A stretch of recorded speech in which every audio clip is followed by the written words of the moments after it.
Hello, hello, hello, everybody, and welcome. It's so great to see all of your non-existent faces in chat once again.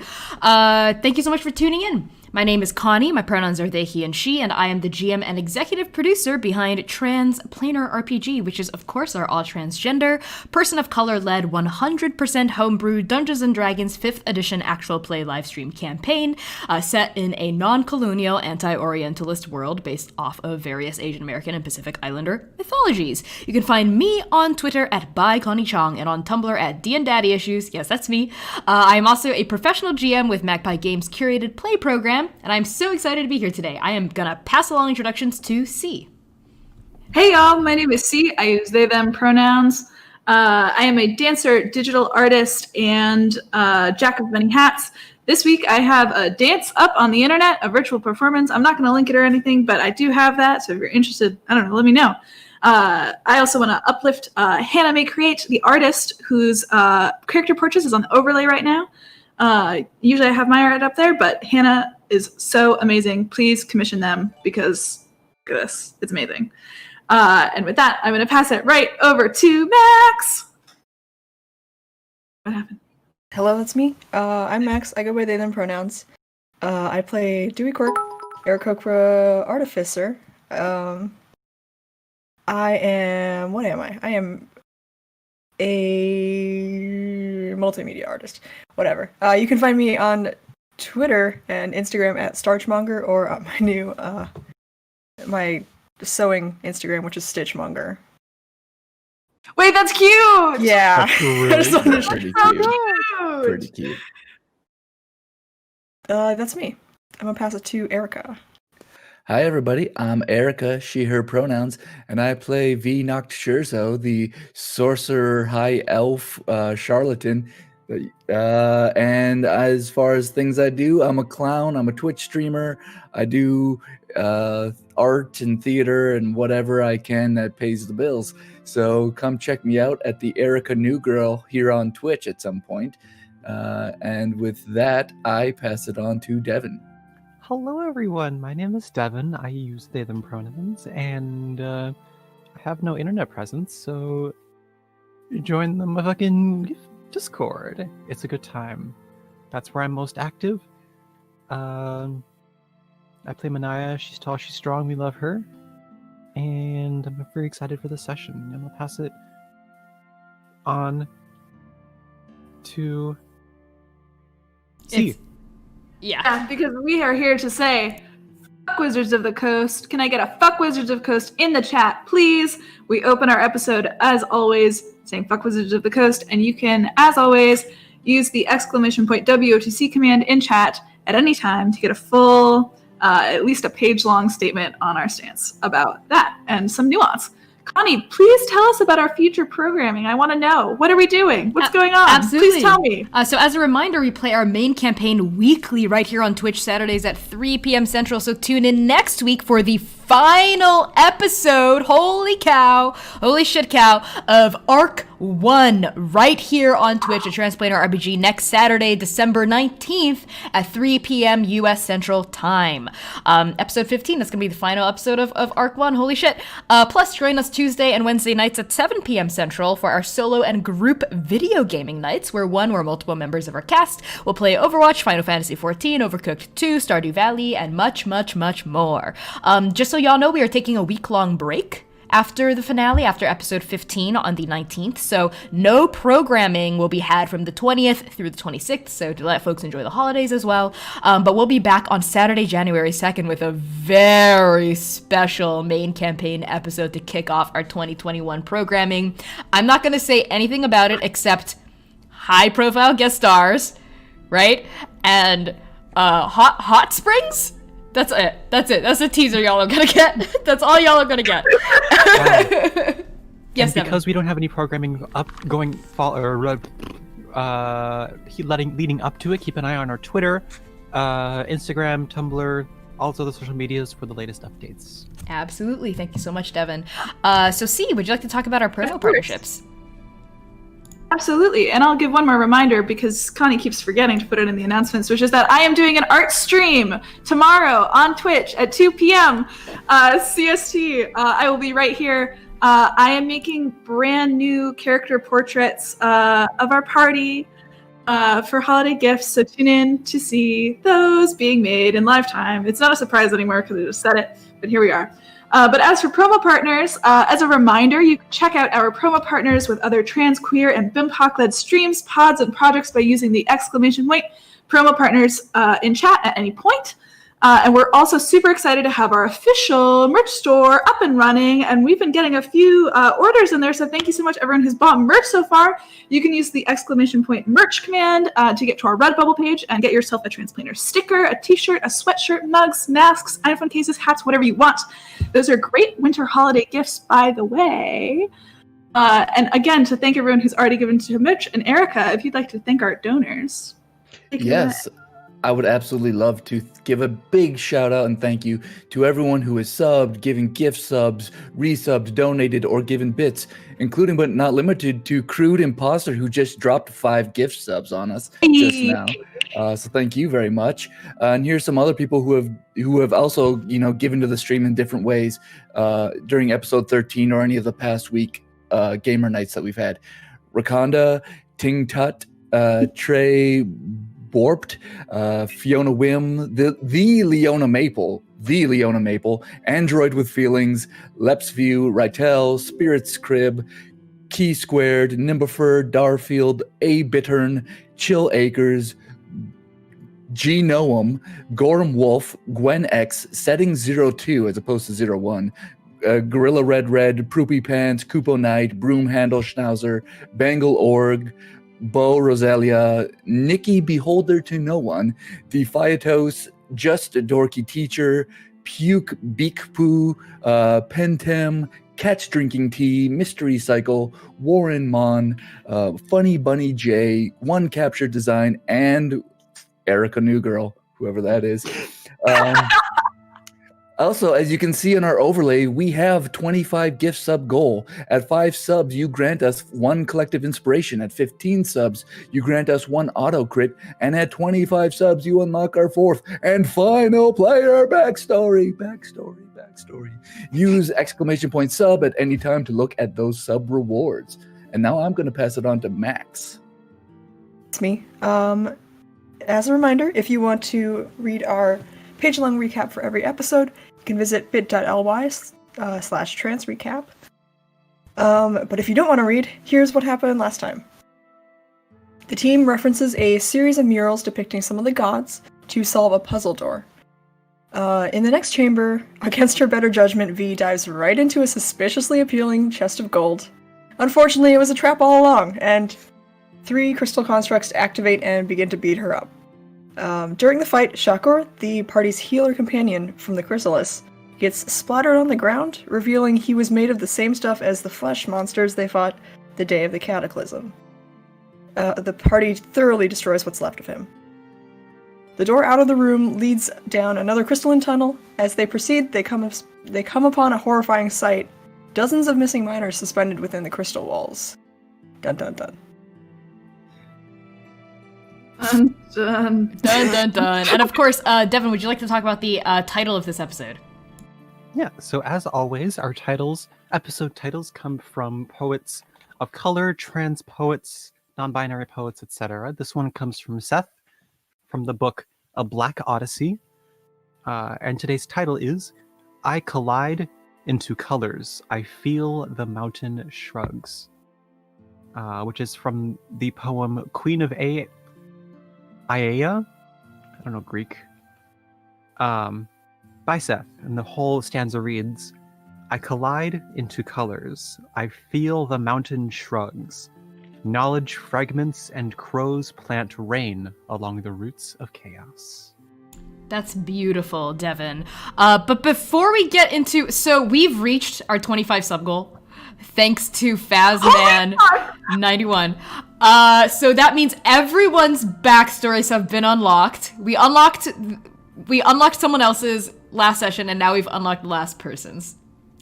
So the two who are remaining were Manaia, so Devin, and Oka, or C. So both of you suckers are gonna be treated to some deep emotional trauma, I hope. So I really don't know how I'm gonna handle this, but I'm gonna see where the fiction takes us. Just know that at any moment, your backstories are gonna come a-jabbing. They're gonna come a-jabbing. So, yeah, basically, when we first unlocked our very first player backstory, it was Erica's / V's, and V had to fight her ex, basically to the death, but it was a tie. And when it was Dewey, an assassin came after Dewey, sent by Dewey's former employers. So who knows what's gonna happen with these two suckers? We're gonna find out more about them. Just so y'all know, player backstories being unlocked doesn't mean they're going to be resolved necessarily, just that they've been activated, triggered. That plot hook has been unlocked, so yeah. Should I reset the counter so we try to encourage more subs anyway? I mean, we've unlocked all our backstories. Should we just keep it as is? Go for another one. I mean, honestly. Go for a Dr. Aluso backstory? I mean, I think we should just... You know? They've all got tiers. All right, just I'll because reset one it. starts to... Yep, I've reset it. So we're back at 0. Just so y'all know, you can use exclamation sub to see what 5, 15, and 25 subs will get you. And yeah, if we hit this again, then that means it's gonna escalate. More shit's gonna happen. So let's go for it. All right, let's go right into the session. So moving on to the session itself, some yes, see? I just have ultimate solidarity with Devin right now. It's you and me. You and me, my friend. Yeah, y'all are gonna get reamed emotionally, so we'll just see. So some content warnings for this episode: emotional trauma, fantasy violence, probably like mind control. Mind control is a possibility. Like being forced to commit violence against your will is a likelihood given the rage. Which is what y'all are investigating. And of course, we're gonna begin as always with a poem. But I didn't write this poem. Devin wrote this poem and asked me to share it with you all. So everyone, let's listen and encourage Devin's poetry. This poem by Devin. Reflections of change. A child born, raised, reborn, and re-raised. Reflections of a blaze. A broken heart, a broken soul, mended and reforged. Reflections of gentle power, a hope lost, crumpled, broken, supported, and rekindled.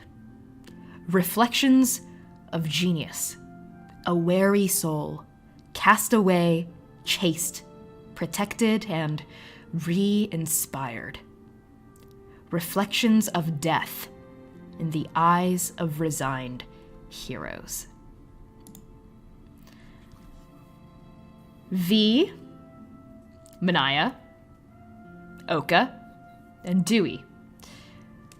All around you are walls of rainbow crystal, glimmering, fragmented, iridescent crystal, refracting the dim light from your magics back unto your shocked faces. Beautiful, of course, but in a terrible way. Because the 4 of you are not alone in these opalescent tunnels, not in the slightest. Suspended in the crystal, their eyes closed, their arms relaxed down their sides as though they were in the deepest, purest, dreamlessest slumber, are the missing miners of Dabathati. The workers that you 4 have been charged with finding, the laborers who were taken by the rage. Indeed, the rage, that mysterious, magical force emanating from somewhere deep within the Godspine, causing the miners scouring these tunnels for treasures to lose their sense of self and fly into a mindless, deadly fury. Several waves of this rage have already racked the now wary populace of Dabathati, the capital of the Republic of Talamad, and is the reason the 4 of you are now here. After all, Dr. Hitsagutan Oluso, the scientist/arcanist/retired adventurer living on the edge of the Euclidean chasm, had asked the four of you to investigate why the miners were quote-unquote rioting in Dabathati, and your inquiries have led you to this exact moment. All of these miners, dozens and dozens in number, are the poor souls taken by the rage.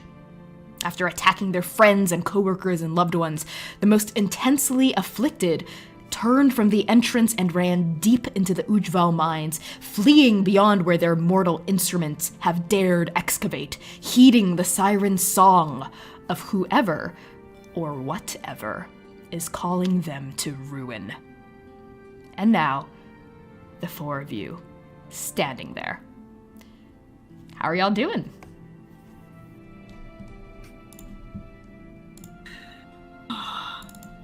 First of all, Devin, that was beautiful.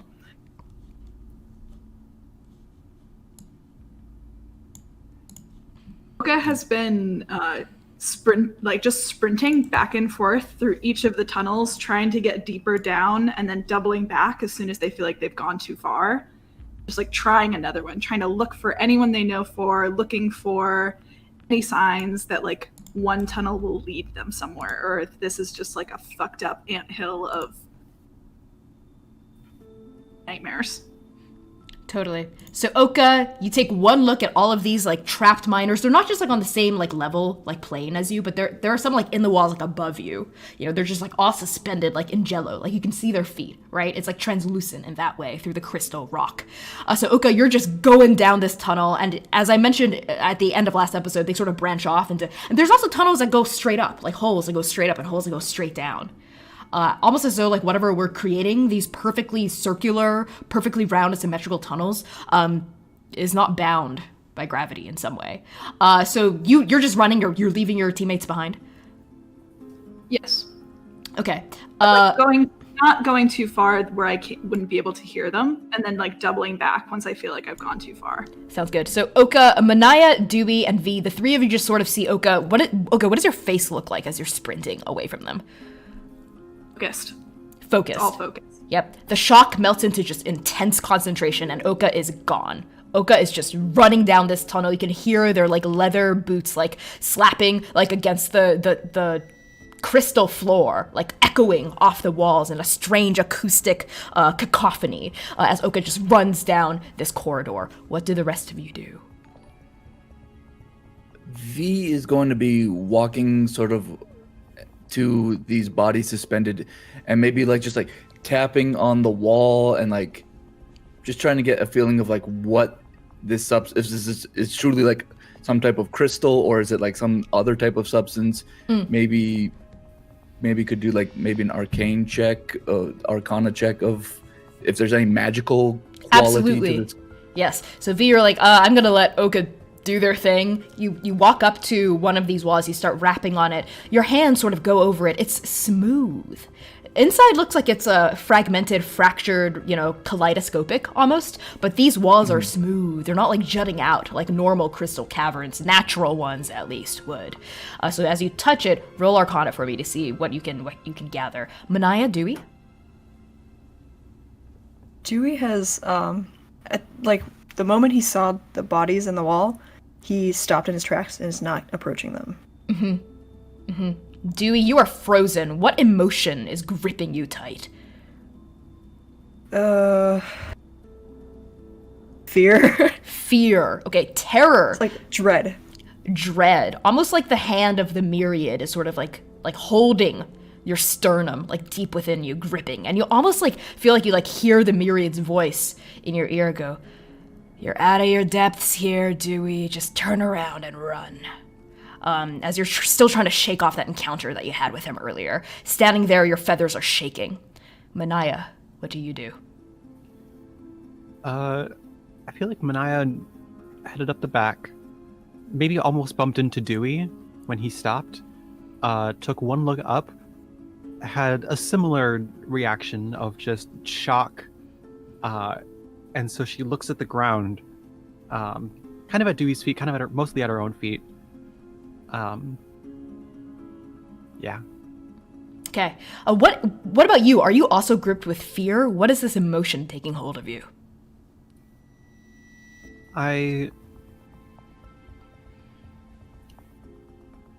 It's a slow, dreadful processing, I suppose, of what's going on. Perhaps you're still a little bit in shock. You're still taking all of this in. Oka and Vee seem to have sprung into action, but Manaia and Dewey, the two of you are in a lot of ways, the two of you are regular-ass people. Manaia, you were a sailor. Everyone knows this. Dewey, an inventor, a researcher, perhaps. So seeing these are people trapped in these walls. Are they dead? You don't know. What's going on with them? This is still dawning on you, Manaia, as you're looking around and just what the hell is happening? So you and Dewey are in good company as the two of you lean back. And Oka, you have sort of reached, it's branches upon branches, holes upon tunnels. You're getting looped around. So are you going to keep going, or are you going to turn around when you still know how to retrace your steps? I'm going to turn around. Okay. Okay, you stop. You're kind of alone at the end of, let's say, a three-pronged fork. You're standing there, you're breathing, looking around at all of these miners. You're looking. You don't see Raavi anywhere. There are hobgoblins here and there, but none of them are her. And these miners, they are all ages, all races, all genders. There's no discrimination here. They're all just sort of lined up in these perfect grids. What's coming over you, Oka? How's this making you feel? Angry. Angry. There is a hot anger rising up in Oka's belly. So much so that I think as they double back and try to go down in a different tunnel and then double back and go down a they're just trying over and over, but it just is it just seeming to go on and on? Totally. Yes, it Every is. time they get angrier. Okay. The anger mounts as you realize there's no end to this, and you're on the edges of your consciousness. You're counting how many miners there are. There's dozens of people are just trapped here, because of course there's a lot of miners in Dabathati. It's a huge capital, so it makes sense. But wow, these are so many people dead or taken. You're not exactly sure what their state is, and as you're looking around, a few of these faces look familiar, Oka. You've worked alongside them when you were a miner here in Ujjval. There's that older man who once shared his bow with you when you were hungry and poor and had spent the last of your money gambling or on drink. And there's that young woman who's older now you shared a story with over a campfire. They're all here. Vee, what did you get? I used a point of collective inspiration to turn a nat 1 into a 16. Okay, so I'm gonna bring your collective inspiration down one. So a 16, a nat 1, that would have been funny. With a 16, as you're touching this crystalline surface, yeah, similar to the tunnel you came in from, these surfaces have been rendered smooth by some sort of magical presence. This wasn't naturally created here. And you know that these tunnels were created fairly recently. These don't seem they don't have the same ancient air as the chambers before. The chambers with the crystal construct and the huge, giant size, literally, tunnel with the beautiful, colorful murals and the swinging blades that almost got Manaia, were old, ancient. Here it's almost modern. It's relatively recent. And touching the walls, you can feel the weave sort of pressing against your diamond that's embedded in your glove. The magic here is strong, and it is still going. And the crystal here feels enchanted in some way.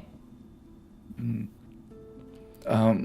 is gonna turn back to Dewey and Manaia, and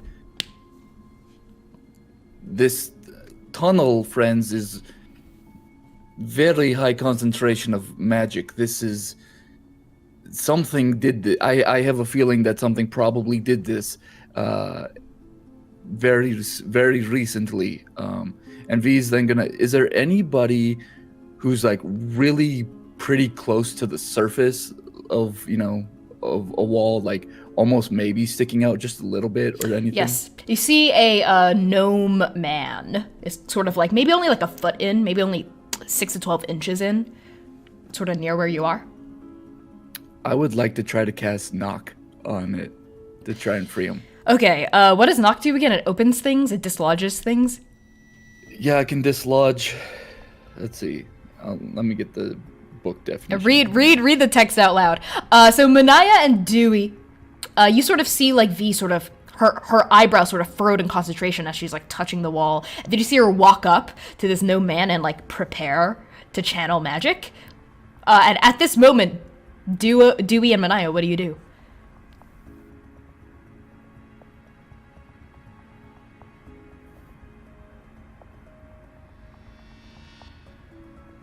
Not Okay. much. Oka, at this point, you have turned yourself back around and you've returned. You also see what V is preparing to do. What do you do? You're You are muted. muted. It's funny because your captions are still going, so we can see that you said, "Oh my fucking god, where is it? I can't find it." Even though we can't hear you. I know I popped it out and then it's gone. Yeah, I can hear what you're saying. I can see what you're saying, but I can't hear you. Come on, Oka. Sorry, here we are. I don't know what happened. Anyway. Yeah, Oka, you hear their voice before they actually arrive. They're just going, fuck, fuck, fuck, fuck. Just shouting. And as they kind of like round the corner and come back into the tunnel, their hand is already on their sword, you know? And they kind of see what V is about to do. And they pause for just a moment to see how it goes. All right, V, read a knock out loud to me. So this may not, it depends on how technical you want to get here. Choose an object that you can see within range. That's probably point number one. The object can be a door, a box, a chest, a set of manacles, a padlock, or any object that contains a mundane or magical means that prevents access.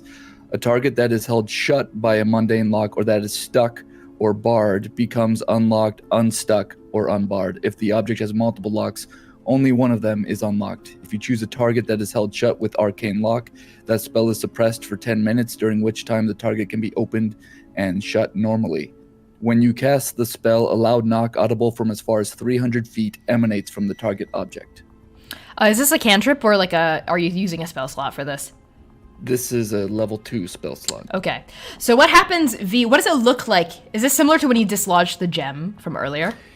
Yeah, I think I'm going to put my hand really close to the wall, and it's going to be like some glowing green from the stone, and you like see a bunch of like reverberations, and all of a sudden just a loud like knocking sound just reverberates in every direction through the cavern. As the knocking sound reverberates from your gem, there's a splinter crack. As the surface of the crystal cracks like a spider web, like a deep crack, like on the surface of a frozen lake. And then the crack sort of widens, and the no man begins to fall out, like bits of crystal starting to like peel off of his face. And V, I need you to make a Constitution saving throw. Oh, excellent! I love that. Love that. It's a lot of. Why, Connie? Why? Well, we're about to find out, huh, babies? 11. 11. That is not quite sufficient. So V, you're standing there. You're like, oh great, I've dislodged this poor trapped man. And as soon as the crystals fall to the ground, they seem to smash into each other. Almost. Have you ever seen like sugar rock? You know, like candied rock, like that. It's sort of like that. It forms like a sugar rock going up your leg, V. And it encases your right leg completely. At the same time, this no man who's starting to fall out is like pulled back forcibly by the wall. And V, I need you to make a strength saving throw. Boy. Can that maybe be assisted by the fact that as soon as Oka sees any of that bullshit happening, their sword is drawn and they are like... You're hacking at the crystal, or are you pulling V? Going for the crystal. Okay. Like, to... Sure. So V, make that save with advantage. Okay. So it was 11, and now it is 12. A single point. Yeah, okay, you managed to hack. Like, you're, like, going for it, and, like, bits of crystal are flying in your face, and some cut, like, into your skin, but you're like, let go of my friend, and you hack it, and it severs the connection between the crystal and the wall, but the wall seals itself shut again. And V, your right foot up to below your knee is encased in crystal. At Great. this, I think Manaia is gonna like shake herself out of it, draw her axe, and take a swing with the blunt end, gently but forcefully at her foot to try to break the crystal. Okay, so we're gonna see how well you do. Make an athletics roll, let's say. Oh, we know how those go. Manaia gonna be breaks like- V's it's gonna be leg. like- Manaia breaks V's leg off. Do I have to do a Manaia comes for concentration- V's kneecaps. Constitution save? Oh. People have broken toe. I'm going to use my inspiration. Okay, That was not very good. cool. That doesn't bode Yeah, well. that's better. Okay. That's 17. Okay, 17. So Manaia, you and the crystal shatters. They're still a little bit like encased on V's foot, but V, you feel a lot less heavy. Like your leg was getting real heavy with that crystal and you couldn't really maneuver it, but now it's just sort of a foot. It's just sort of encased around your foot. The more delicate parts of your toe, your heel, the balls of your foot, etc. Yep, and the crystal shatters. And as it does, the crystals that have shattered off of V's leg vibrate a little, and then they sort of fuse back together and stick themselves back against the wall and melt into it. Well, this is an interesting place. We I warn us next time you do something like this, alright? Fair enough. Next time I'll give you warning that I'm going to. Next try time, to- don't do that, please. I'm not going to try it again if that's what you're asking.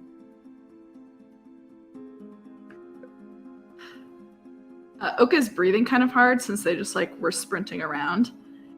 Like I am so fucking tired of this. I am so fucking tired of all this ridiculous bullshit. I'm so fucking tired of it. And they're gonna turn and also like where the crack was, try to like shove their sword in it also.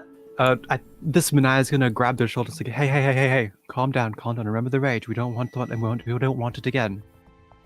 This is my rage. This is my rage. I'm so tired of this bullshit. The gods are gone. Why is this still happening?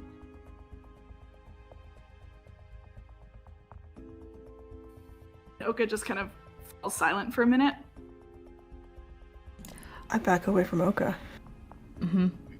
V's also going to suppress any type of reaction, try to stay very cold-faced, and actually kind of goes towards some of the, just like walks away a little bit to give some space, but like looking at the tunnels as well. Okay. V, looking down, yeah, you sort of see the same, like, twisting, like, offshoots, corridors, like, looking beyond Oka. It seems to extend for quite some time. Manaia is speechless. She doesn't know what to say. So with her hands on Oka's shoulders, she's gonna pull her into a hug.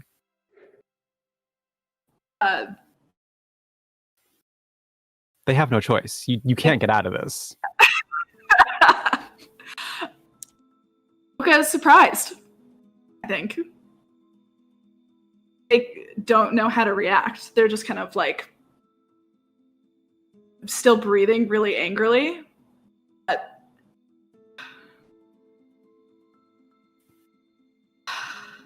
they don't pull away either. Oka, the top of your head feels a little bit wet. That's all I'll say about that.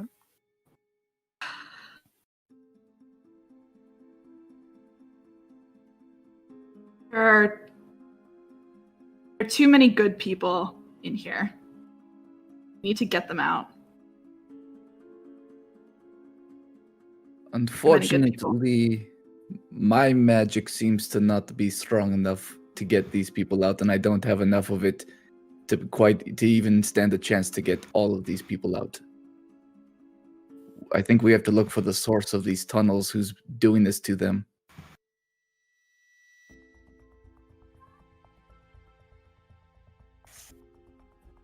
Oka seems to be thinking about something now, and they kind of like pull away just a little bit, and they're like, Manaia lets them go. It's kind of like it's alive, right? This is, and they kind of like tap a crystal with their sword. It's alive. So we have to find the heart. Right? Where's the heart? Based on like how far I went down, Connie, is there any pattern? Is there any pattern, or like if I was looking at these tunnels from above, would it make something? Like a shape, an image? Yeah, make an intelligence survival check. So use intelligence as the base, and if you have proficiency in survival, add it. Oh, holy shit, y'all. Hold on. Oka's about to be 23. real smart. 23. 23. Okay, yeah, Oka, maybe it's you were too angry to realize it when you were running, but now that like Manaia has been holding you, like you're calmed down a little. You're like, okay, I'm more centered. Let's think about this logically, and you're recalling like the paths you went right as you were running, and yeah, they do all seem to follow a pattern of some sort. Almost like the path you were going is spiraling in upon a center. It's kind of like a spiral. Yeah.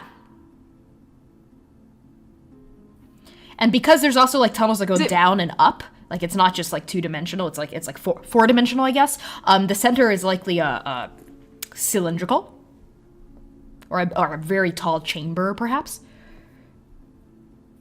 It kind of like is going up, like we're climbing. Yeah, up the kind spire of. the Yeah, mountain. yeah.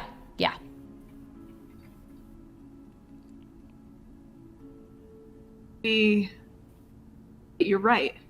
You're right. You're completely right. We have to find peak. We have to find the peak of the mountain. I think if we go this way, we might be able to find it. As I said on day one of meeting, right after you, I will be right behind you.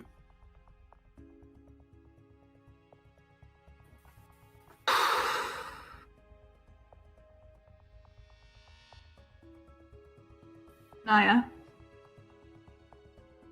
I rubs her face. You can close your eyes and hold onto my shoulder.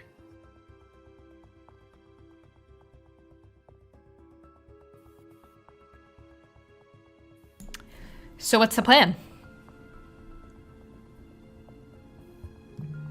Oka is going to try to navigate using that 23 up to the top. To the top. You're not going lower. You're going farther up. Okay. The only way to get farther up would be to somehow maneuver your way through the vertical corridor. Otherwise, you're on the same plane. I think I misunderstood you. I might have misunderstood you somehow. Okay. Where did you say the sigils seem to be leading to? Was it? I thought it was like spiraling upward. No, you're on the same plane. The only way to increase your level or decrease it is to either jump through that hole in the ground or somehow manage to burrow your way up through the holes. Otherwise, your paths all seem to just sort of spiral on the same plane, and you didn't get quite deep enough to see if it opens into anything. But it seemed to be curving. It seems to be going. Yes, it seems to be curving, but it's on the same plane in like a circle. But there are ways to get higher up or lower depending on the hole through the ground or a hole through the ceiling. Okay, sorry, I think I misunderstood. No worries. I was going to try to navigate the center then. Into the center from your plane? From like your level? Okay, cool. Manaia, Dewey, Vee, do the three of you follow? Yeah, I'm gonna stick close to Dewey.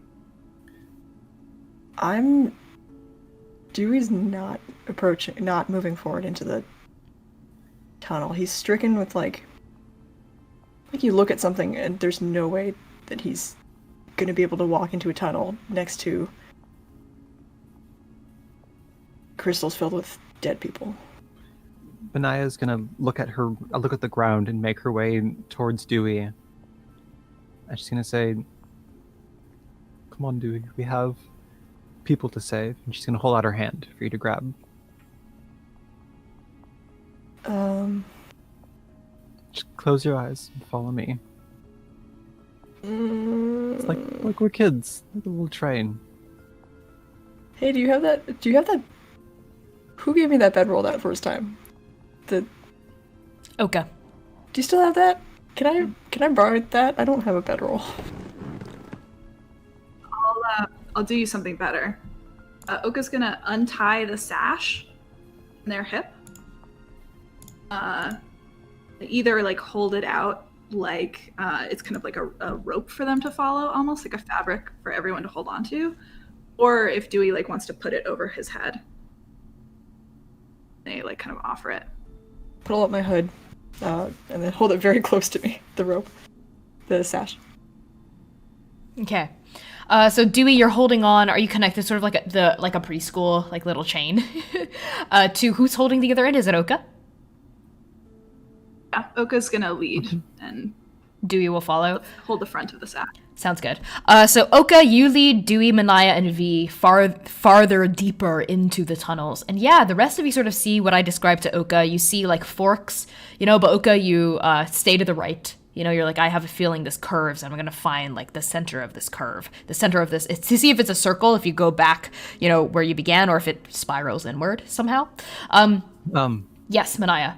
Sorry, as we're walking, Manaia has a net that she's going to pull out and untie, and throw the pieces on the ground behind us. Oh, so we can cool. find our way back. Yeah, sort of like Theseus's trail into the maze with the Minotaur at the center. You sort of cut and throw pieces of net onto the ground as you're walking forward, looking behind you to make sure that they stay. They're not like magically evaporated or whatever. And yeah, they stay. And as the four of you advance, that cigar that Vee you're holding has burned down almost to the halfway point. So you've been in these tunnels for about an hour and a half at this point. The fact that you're in the tunnel seems to collapse your sense of time and space. What feels like 10 minutes is probably closer to 30 or 40 minutes because it's like dungeon fever in almost a way. So the four of you continue walking and walking and walking, your footsteps echoing against these cavernous crystalline walls, looking at these dead. You're not sure if they're dead or unconscious. They all sort of look the same. If they're all dead, then they're all dead in the same way. At least they're kind of peaceful after their lives have ended. These people just suspended in the walls as you walk. And as the corridor begins to curve, you realize you're not going back where you started. It seems to be spiraling in on itself. What do the four of you do or say as you're coming to this realization?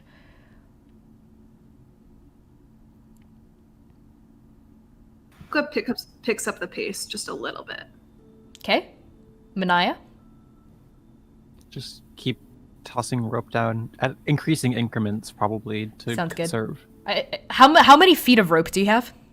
It's a net A that net. I'm untying, so I don't know how much Okay. that rope that would be. You're close to running out, I think, at this point. Manaia, you're like trying to like increase the increments and also like not throw as much like bit of the net, but you're starting to run out of net. Dewey?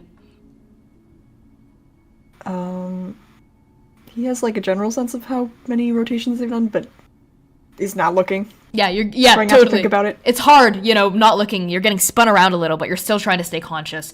Vee?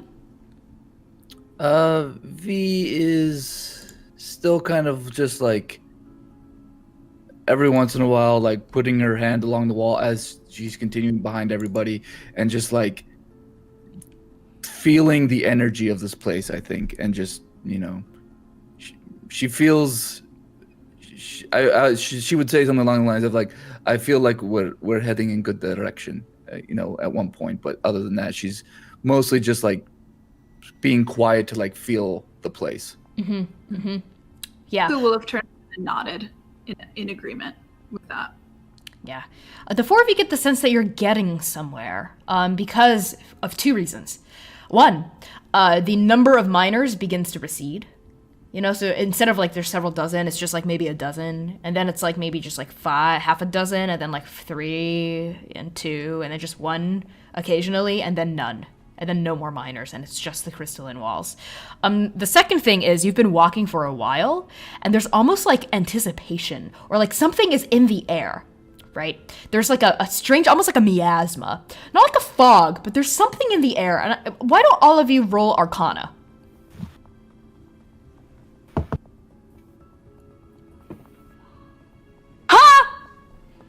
That's a natural one. Oh boy, Oka. Oka got a nat 1. Manaia? Manaia doesn't know much about magic, but she got a 9. A 9, okay. Dewey? Was Lee just looking down at the crystal? 19?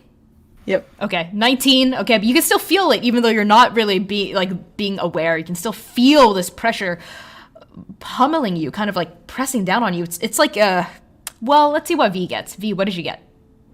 Just a 5. A 5. Okay. Oka, there's magic here. With a nat 1, there's magic here. That's all you really know, and quite a lot of it. You can feel like the weave here almost like being stretched tight. And this sensation is particularly notable to Manaia and V. The two of you feel like, if you've ever been trapped in like a net, or if you've like lain in a poorly constructed hammock, you know how like the webbing sort of like presses against your skin in kind of an uncomfortable, almost painful way? Kind of like that. It doesn't hurt, but it's uncomfortable. There's like a lot of like magic being exerted against the skin of your soul, which is sort of where magic comes from. And Dewey, with your 19, not just that, but this is a kind of like intense, this is like a presence. You know, like how in anime, like they're like, oh, that killer presence. You know, it's sort of like that, but instead of like a killing presence, it's just pure power is emanating, and you're getting closer to the center. It's like you're on the edge of Chernobyl, and you're getting to the center of that radioactive catastrophe. But instead of radioactivity, it's like magical, like power and force. He's pulled back the hood a little bit, so he's looking around now that there aren't any. The four of just you, like back and forth. Yep, can kind of innately sense it. Even you, Oka, with your nat 1. It's the same feeling as like before a storm. You can sort of sometimes smell it in the air. Or if you're a rabbit in the woods, you know innately if a predator is kind of near. It's just like a natural instinct is kicking in. Oka slows back down again. But with their nat 1, they, I think, are not super attuned to the fear of it. Yeah, it just like feels like this is, that makes sense to them. So I don't think that they are too hesitant. So they keep moving forward. And the rest of you also keep moving. You're perhaps a bit more cautious, but you continue to move forward. Dewey?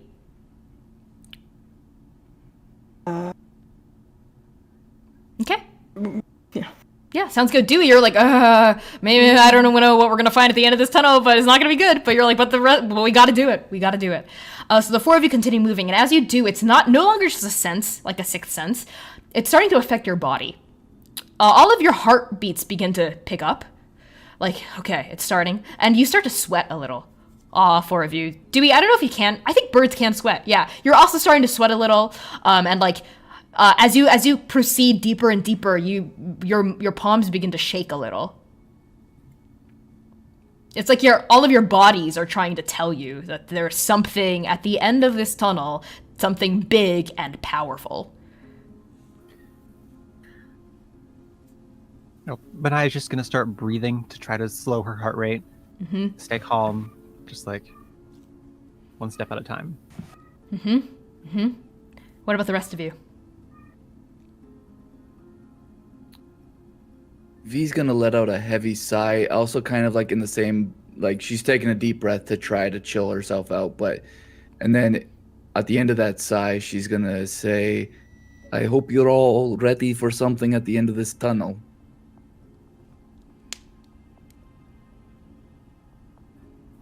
Could I use my Hunter's Bane?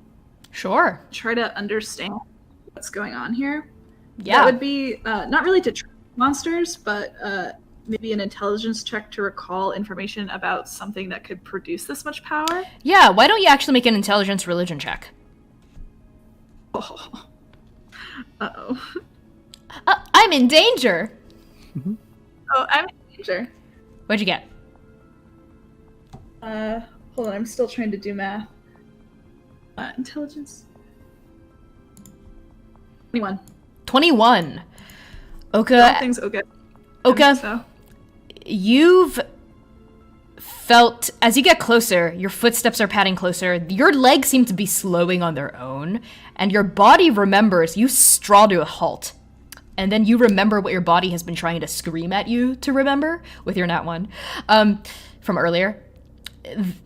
This is similar to the feeling you got the day your entire life was changed. This is similar to that feeling you encountered the day your entire life was uprooted and burned to the ground. Also similar, all four of you, now are and actually, because Oka, you're the one who rolled, this is also similar to the kind of presence that the was it the coetal that y'all encountered? Similar to the presence the coetal was exerting, but like to the nth degree. Like to the absolute nth degree. There is something divine at work here. But there's something wrong. There's something off.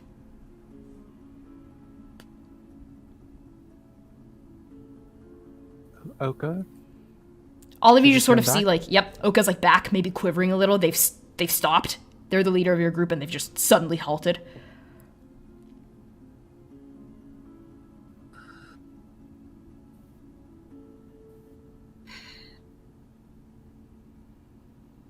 Oka draws their sword, I think. Okay.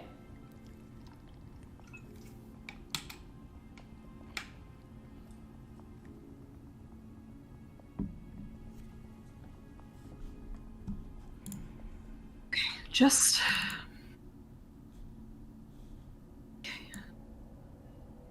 am I physically able to take another step forward? Yes, but it's kind of like...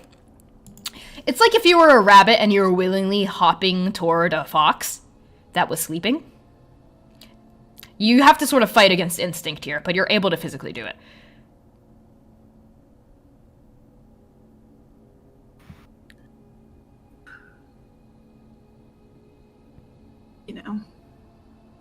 I always used to say that love of a god is not a blessing.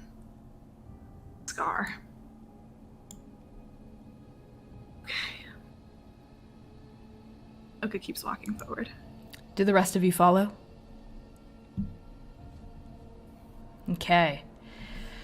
You continue to walk, and you walk, and you walk. And the tunnel ends, and it opens up into... Well, actually what you see first is... So, okay, you have a light cast on, like, your hand, right? And V, you have light cast on the cigar. V, the cigar is burning down. It's burned down to the brunt. The second hour is up. Do you light another? Yep, I'll chuck that one on the ground and pull out of my cigar case. Yep. A new one and cast light on it. Yep. Okay, as you sort of hear, like, V in the back, like, sort of, like, opening the cigar case and lighting another, you see light sort of flash. So the tunnel has been sort of curving this entire time, so beyond the next curve, you sort of see, like, a light sort of flashing, almost, like, intermittently. And all of you, as you, like, sort of see this light flashing, smell static in the air, and all of your hairs begin to, like, stand. Like, V, like, as you, like, are rifling and you light the cigar, your hair begins to, like, stand a little, especially as you're approaching the light. And Oka, your, like, short hair is, like, fizzing up. And Manaia, your, like, baby hairs are starting to, like, fizzle and stand up. At this, Manaia's gonna drop to the ground. Because this is, like, signs of a lightning strike. Do you shout at your friends to also drop to the ground? No. Okay. Manaia, you press yourself to the ground, and you're, like, bracing for the storm. The rest of you?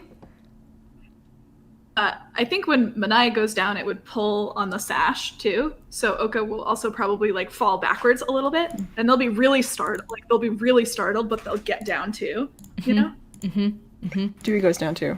V? Falls forward. V continues walking past everybody.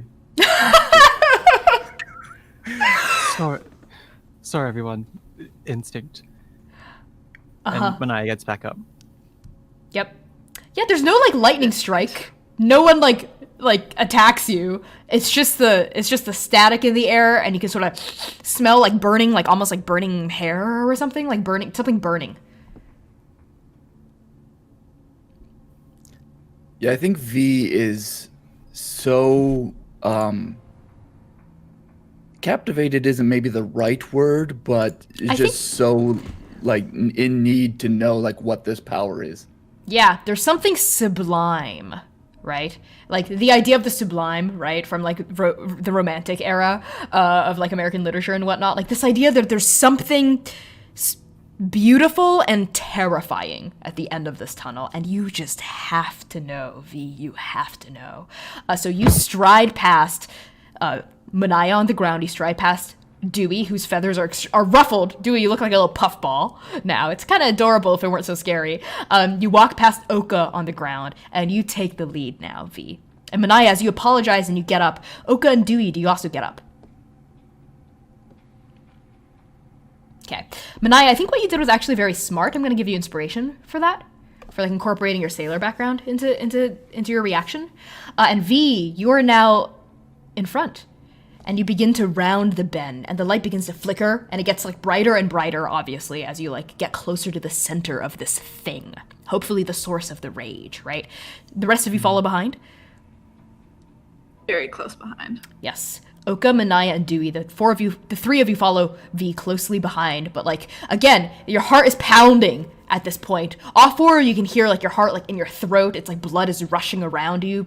Maybe you even feel a little dizzy, a little lightheaded. You're sweating a lot, V. Like a bead of sweat sort of trickles down the side of your neck and like goes like past your collar, like in between into your sternum area, and like your hair, your blonde hair is just plastered against your skin. And V, I think your ears are even like flattened a little against your skull, your elven ears, because like whatever this thing is, you're like scared to approach, but you also have to.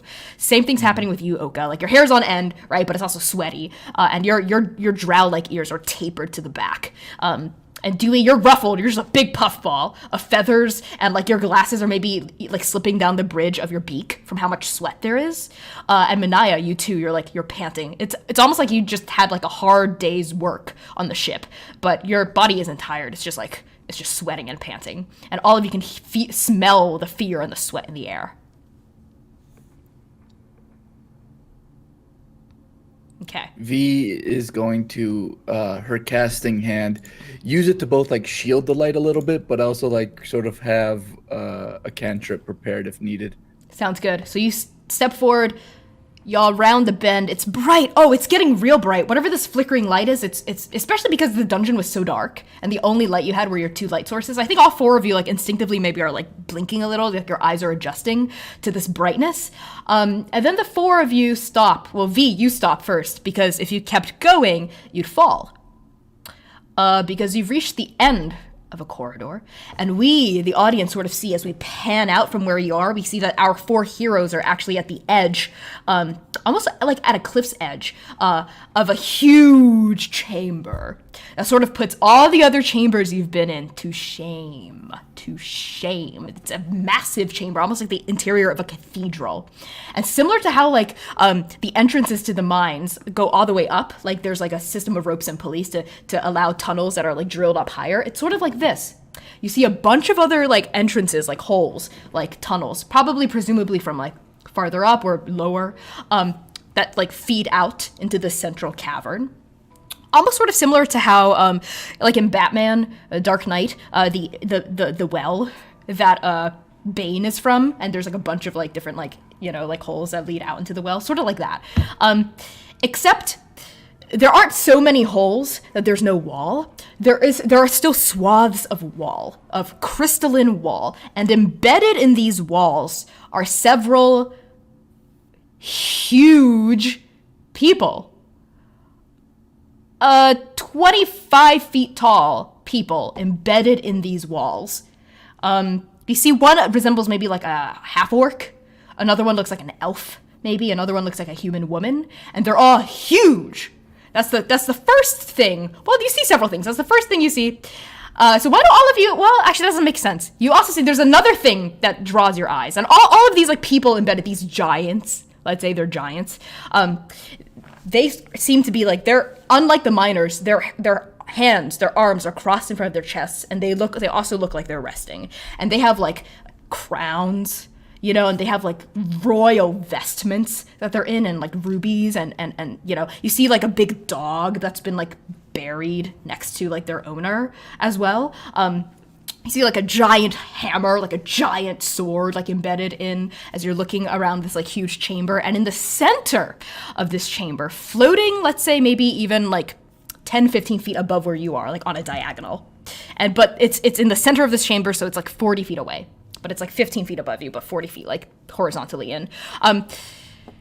Floating, the cause of this light, sort of like they're at the nucleus of a you know those orbs that you touch and your hair stands on end? Like that, like they're the center of it. And it's like these like strobes of light are just striking out, you know, of lightning actually are striking out. And where they hit the crystalline rocky wall, it leaves like a scorch mark. And the center of this blinding nucleus is Raavi. And we can take a break there. A 10-minute break. What? And resume the rest of our session after.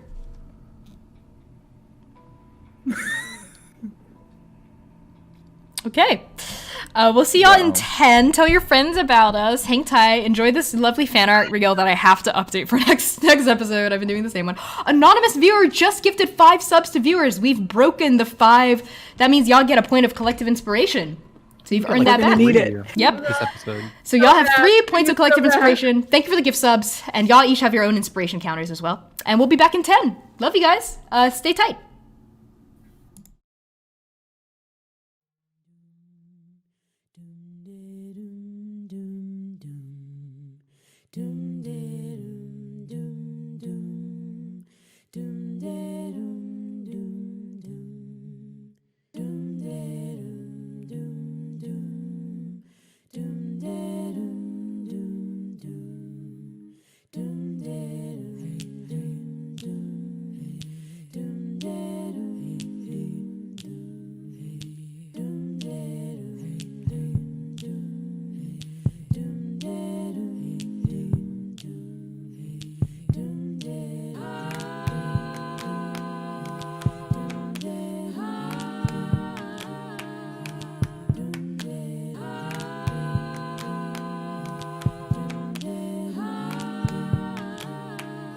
If I go fast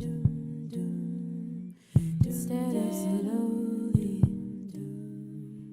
instead of last, if my father survives me, if I explode, if I go up in smoke, if I go quietly, when I go quiet, give my heart to my mother, she'll know what to do, give my songs to my lover, she'll know what to do, give my bones to my father, my poems to my sister, my love to one another, give it all to each other.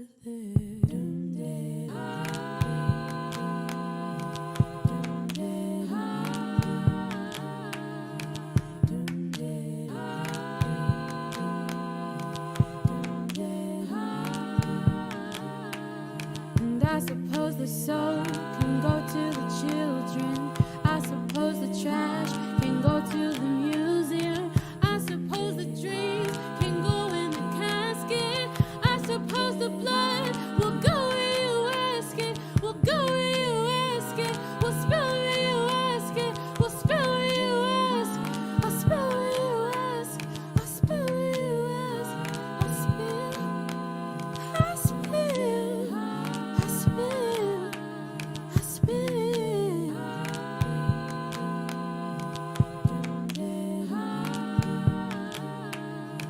I was once the tree, and I was the paper. I was the hair, and I was the razor. I was the leg, I was the table. I was the cloth, and I was the indigo. And I was the indigo, and I was the indigo, and I was the indigo, and I was the color girl, and I and there was a color girl, and there was a color girl, and there was a color girl.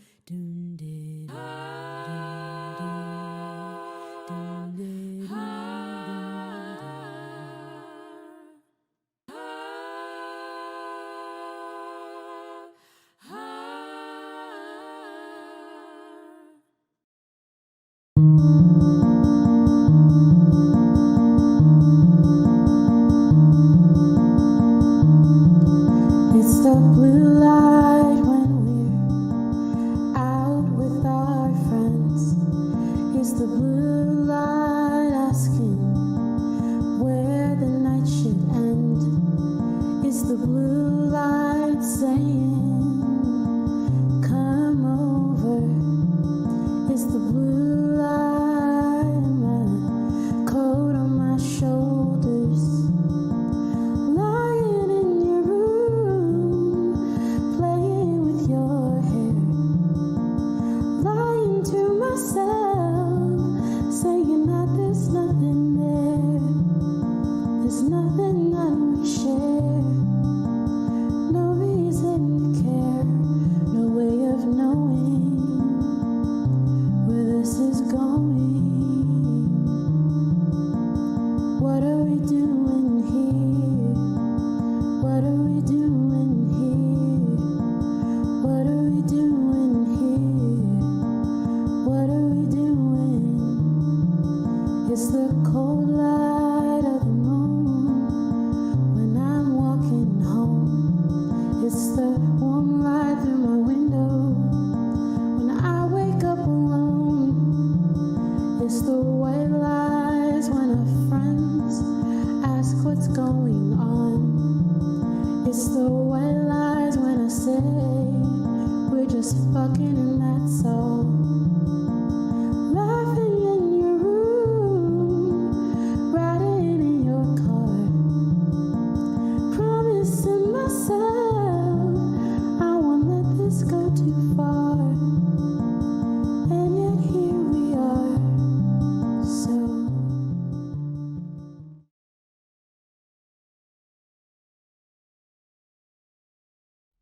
Beneath the sands of time, a castle and its undead court stirs. Deep in the darkest woods, a wild hunt rages on. And at the edge of a fallen city, a never-ceasing hunger gnaws at the ribs of unlucky souls.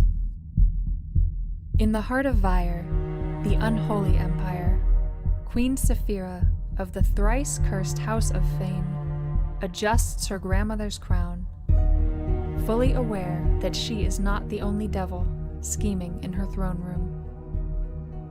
And somewhere, ignorant to it all, are 4 bad heroes, with no idea just how unprepared they are. Bad Heroes is a Pathfinder actual play podcast set in a homebrew world with a love of storytelling, roleplay, and the more charming forces of hell. Find us on Spotify, Apple, and wherever you get your podcasts.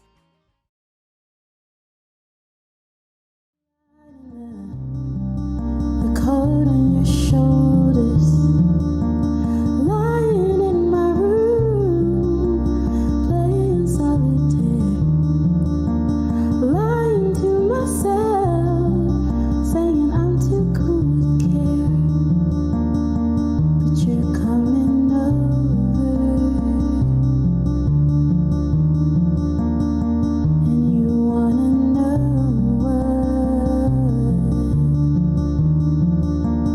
what are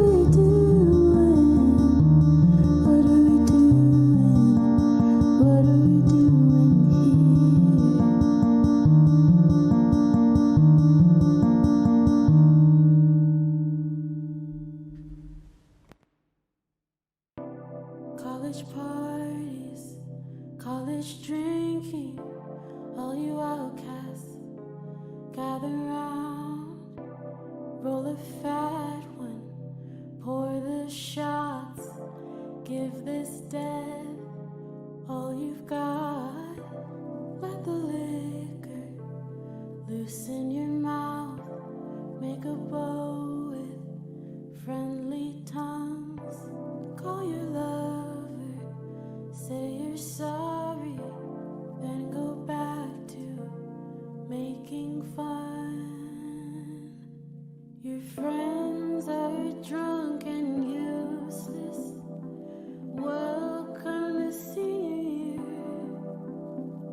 The night is young and ruthless, and you want to disappear in the hallway, in the hall, in the hallway, in the hall.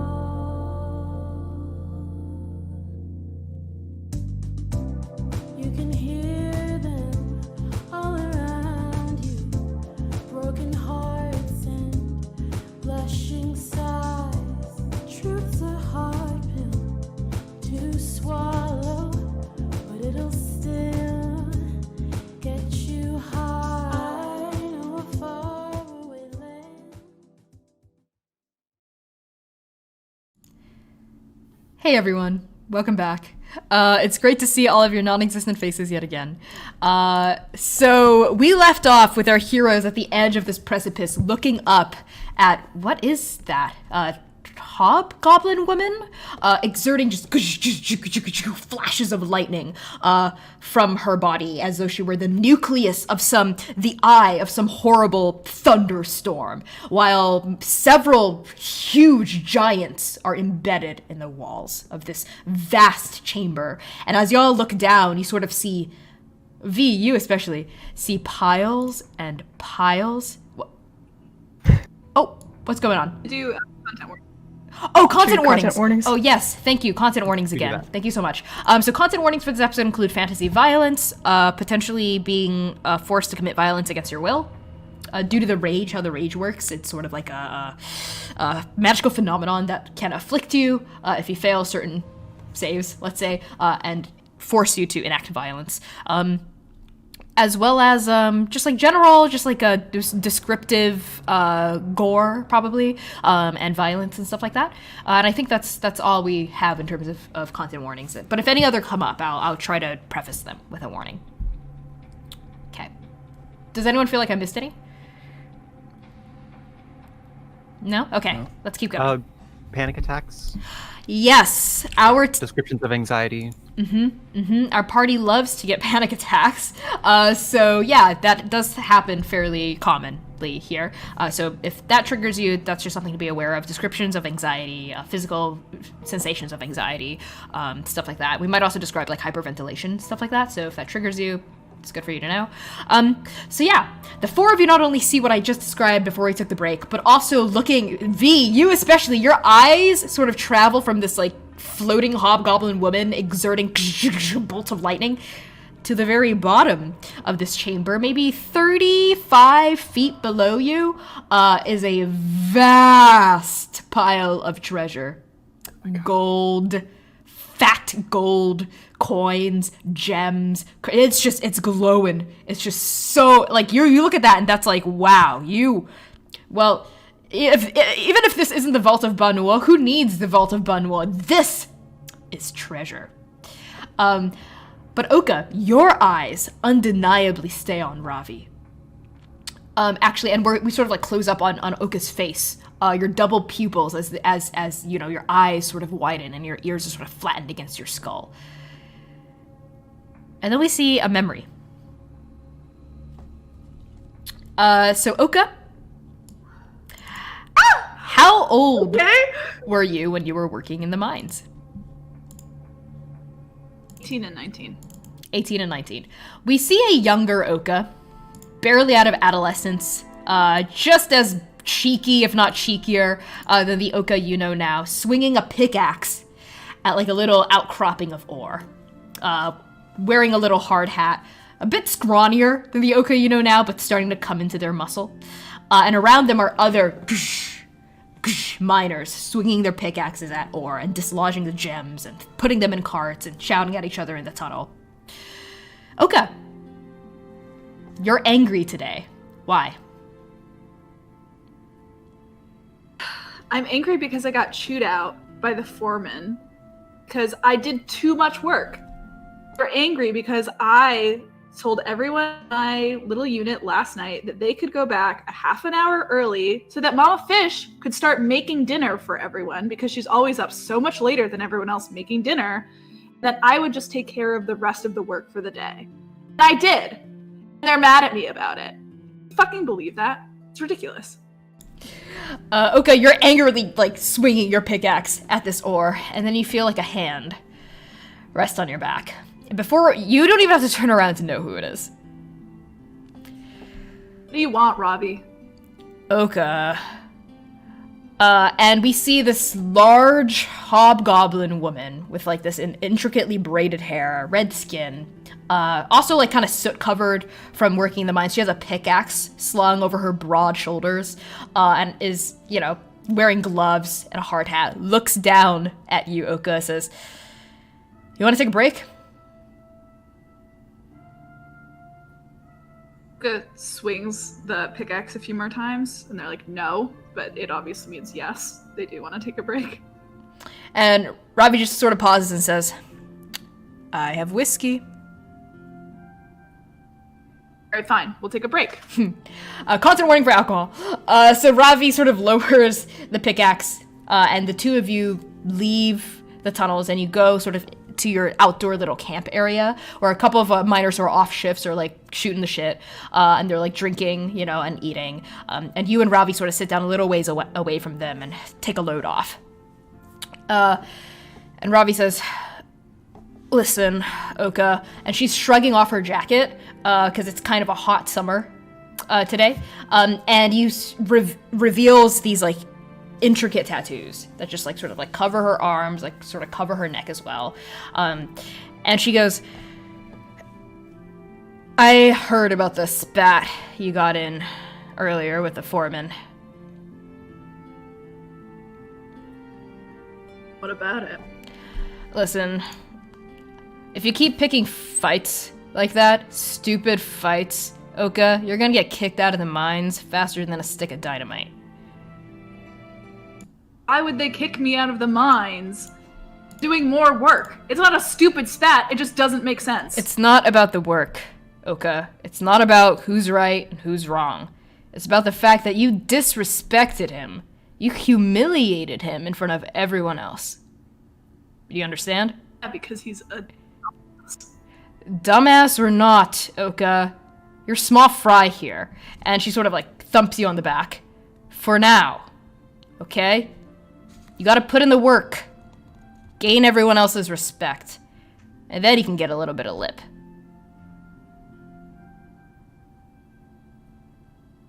But I have to get old like you. She sort of like narrows her eyes at you and says, "Hey, I'm aging gracefully." She says, "Speaking of which, let's go to the rings tonight." At that, Oka perks up. Mm-hmm. Really? Yeah. I want to see how well you've been training that combo I taught you.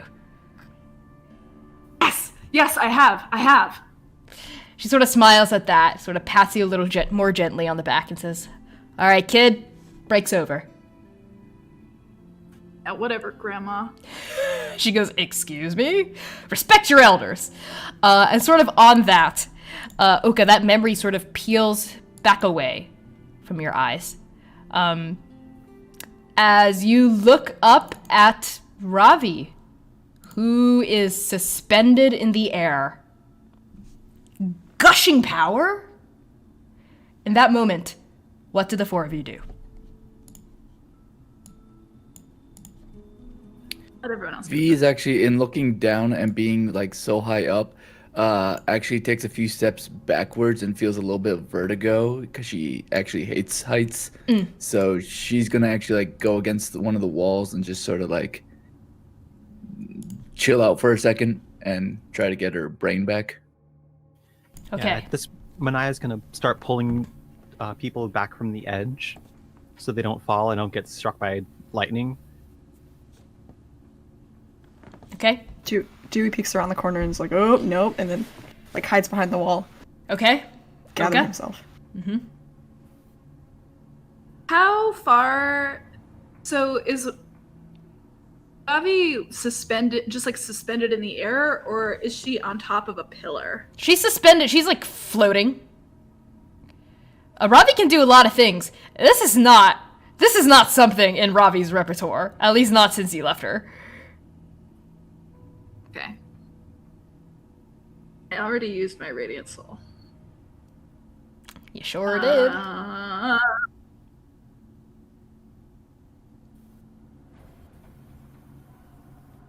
I mean, Oka's gonna break away. If Manaia is trying to pull them back, they're just gonna like let go of the sash, and just like charge forward.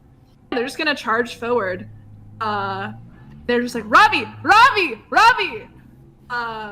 At the edge. Okay, no.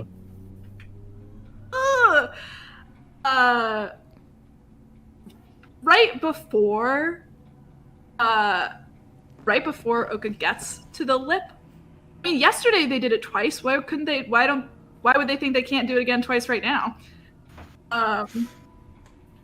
Manaia's Oka, booking it. Oka's gonna. Fuck. Oka's. Shit. Oka's gonna try. Like, you know, the last step is where they're gonna they're not gonna drop and then spread their wings. They're gonna try to like let their radiant soul come out. The step, like one step before the entrance. Okay. Roll a d20 for me. God. Okay. Let it be known I that did not- 19. Okay. As you jump off the precipice, and these wings rip out your back. It's never been painful before, but now it is extremely painful. It's like fire searing through your shoulder blades as these wings come out. And Manaia, because you were jumping forward trying to stop Oka, you see blood gush out from Oka's back. As Oka, you take 19 points of radiant damage. What? Holy fuck! I assume my celestial resistance doesn't cover that. Does your celestial resistance resist radiant damage? I think so. Radiant, necrotic, and I have to look that up actually. Look it up. Yeah. As I think Oka, you just involuntarily let out this roar of pain as these wings are forced. You're pushing your body beyond its usual limits here, right? And this is the payoff as you fly through, as you're just soaring through the air. So Oka, what does that resistance say?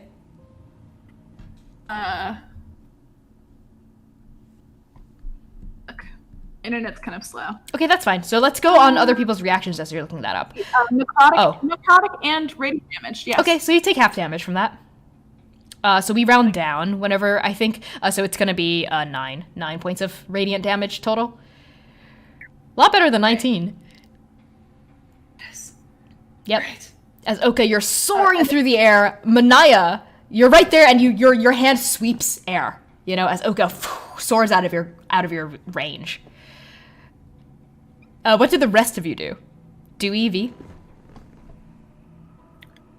V is feeling a little bit more like she was having some vertigo, so she was like getting pretty dizzy, and she's like feeling grounded. And she looks to Manaia and Dewey and asks, "Are we going to stop this person floating in the air?"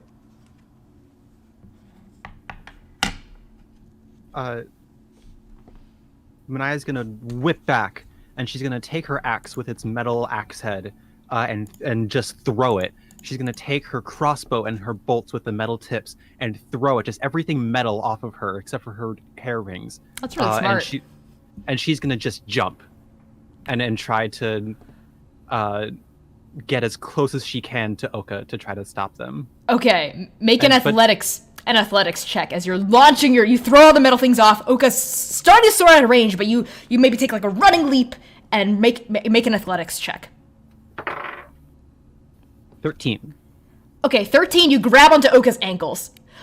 And Oka, like the momentum sort of like causes you to like flip a little in the air, and I need you to make a dexterity saving throw as a bolt of lightning, stray lightning shoots out from Raavi's body.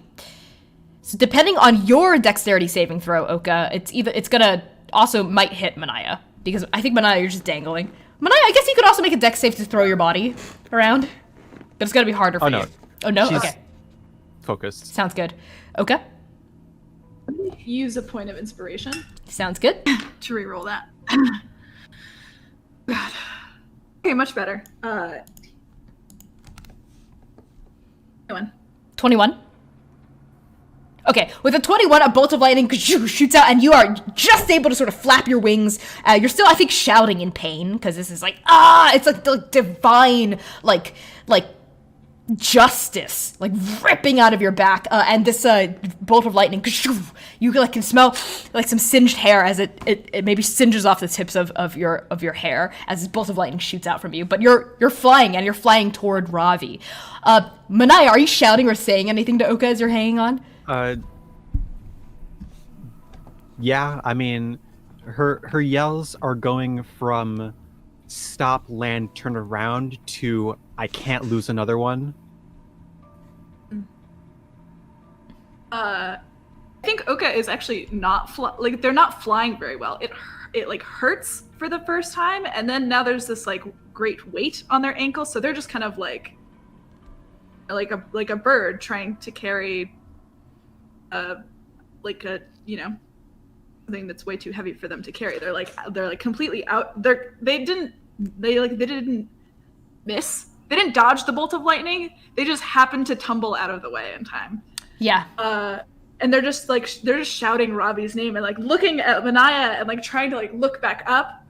And I think they're just like like spinning wildly out of control. Yeah, as you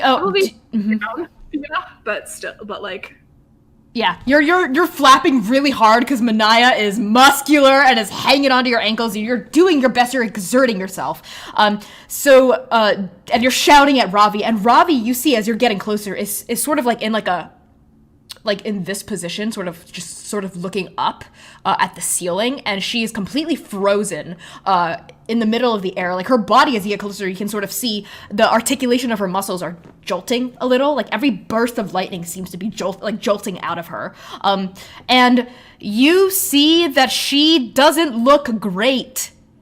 There is some kind of power that's embedded in her. It's pouring out of her eyes and her mouth, like she's like Korra from the Avatar state. Like her eyes are just like glowing, a pure, actually red light, and out of her mouth is also just a pure pillar of red light as like this electricity shooting out of her, and she's like shuddering and twitching in the middle. And her clothes have been singed off by the lightning, a lot of it anyway. And you sort of see exposed like tattoos, like the classic Raavi. Like you see, there's like the tattoo of like a swords like going up her arms.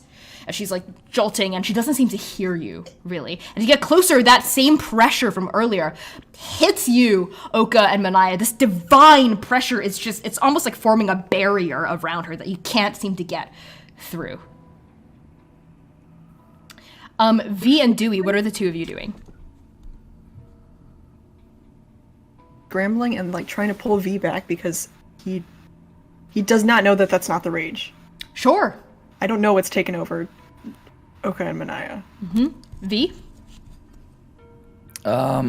So V will let Dewey pull her back a little bit, but I think she's just gonna raise a hand, her spellcasting hand, to Raavi and cast Ray of Frost. Love it. So is that an attack roll?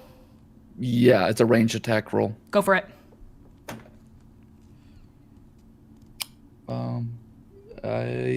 21. Okay, what does it look like as it's shooting out of your hand? It's gonna be the crystal is gonna turn to a bright blue and just shoot out, a ray, and it's got very like snow, almost like, drifting off of it, as it shoots straight into the chest, hopefully, of Raavi. So a ray of frost, like cold air, like a puff of cold air, hits like your face, and yours, Dewey, too. Like your feathers like ruffle, and like a little bit of chill forms on their tips as this bolt of frost comes out from the middle of your diamond, and it doesn't hit Raavi. It hits a barrier, like a force field almost, like a red, like. Now it only bursts into existence as soon as something collides with it, and you see your like frost like splash against this barrier. Why don't you roll damage anyway? Okay. So that's 10 plus. At level 6, I gained elemental affinity. So anything for cold damage, I get my charisma modifier added to the damage. So it will be. Ooh, look at you. A 13. 13. Yeah, you see, and a little bit of a crack. Just a little bit of a crack forms in the force field. And that causes Raavi to spin. And she was sort of facing away from y'all, but like her body just sort of rotates in the air and she spins, and her like unseeing eyes sort of seem to like lower their like radiant like red gaze upon you, Oka, you, Manaia, you, Dewey, and you, Vee. And a voice pours out of Raavi's mouth. Her mouth doesn't move, but the voice just pours out of her. And Oka, you reckon it's Raavi's voice, but there's something else underneath it too. It's like a double speak. Like if two people were talking at the same time. And she just goes, "Who are you?"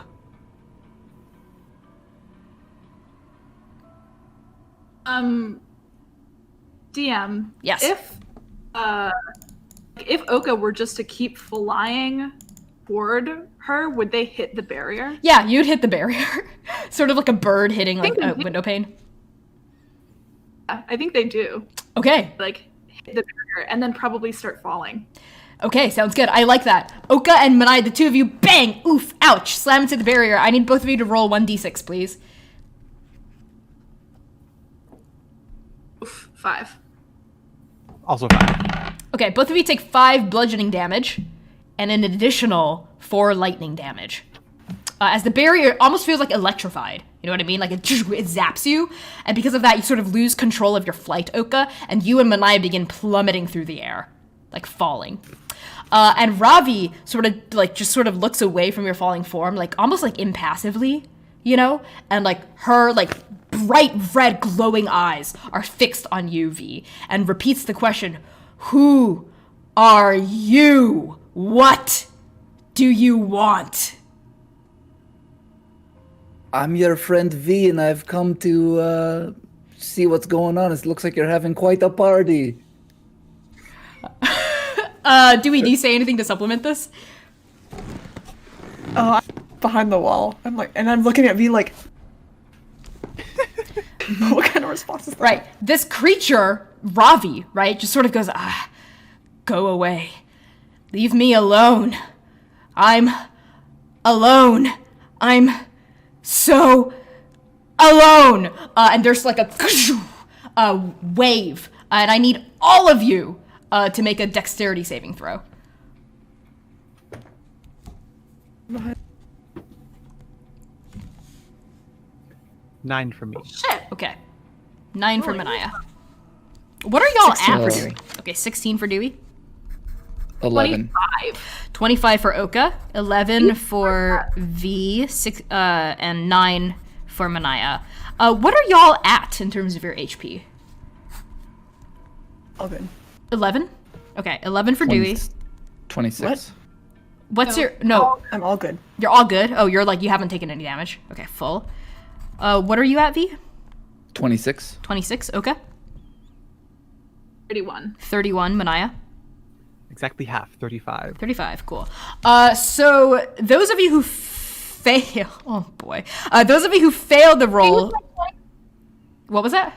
Did I use my 25 to help Manaia? I don't think so, because Manaia just full-on failed. I think actually what happens is the bolt releases Manaia's grasp on your ankles with your 9, Manaia. You're like, it throws you away from Oka. And V and Manaia, the two of you are going to take 20 points of lightning damage. And Dewey and Oka, the two of you, will take half. So 10. As just this like huge sonic just slams into you. So Dewey, what does that make you at? 31. 31, sounds good. And Oka, you're at 21, right? Okay. Yeah, and Oka, you're spinning, through the air, and Manaia, you fall. You fall onto... How much fall damage do I take? Yeah. There's a certain way to calculate fall damage. I think it's 1d6 per 10 feet. And I think I said y'all were about 35 or 40 feet up. So let's... And Oka was also flying. So why don't you roll 4d6? 4d6? 4d6. No. God. Do I even have that many d6? 1, 2, 3, 4. There we go. She takes no damage if you don't have the dice. So 7, 12, 16. I think that knocks you out. It does. I'm at -1. Okay. So Manaia, your body cracks against like the coins break your fall a little, but it's still made of metal. So your body, you go, oh! And the last thing you see is sort of Oka spiraling out of control and the feet, Raavi in the air, like just, and like the bodies of these like giants embedded in the wall. And then you feel your consciousness, you feel your life slipping away from you, and everything goes black. We'll get to you in a moment, Manaia. But sort of in that moment, as all of you are reeling from taking this lightning, energy, Raavi speaks again and says, "Hurt me. You're trying to hurt me, aren't you? You're just like them."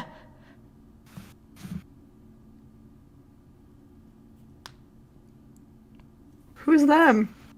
Dewey, you're like zapped and you sort of like peek around V's body. You go, "Who's them?" And Raavi's like whirls and those eyes are fixed on you. Says, those monsters, those empty gods, those that severed me from the rest of me.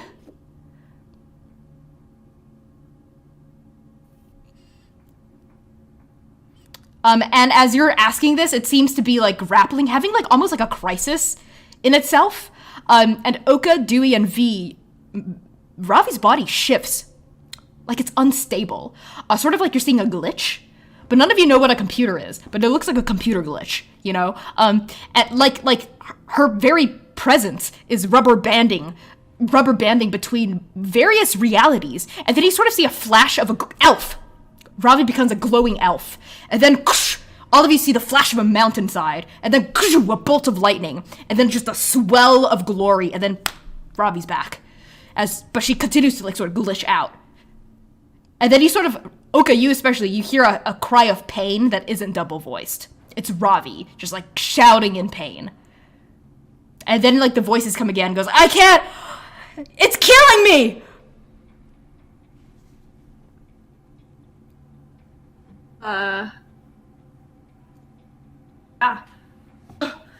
Oka, I think it's finally done spiraling out of control, and I think they also like, their wings were able to help them not probably take fall damage too much, but they do like fall onto the coins and like roll, and they try to like scramble up. They see Manaia's body. They see this happening.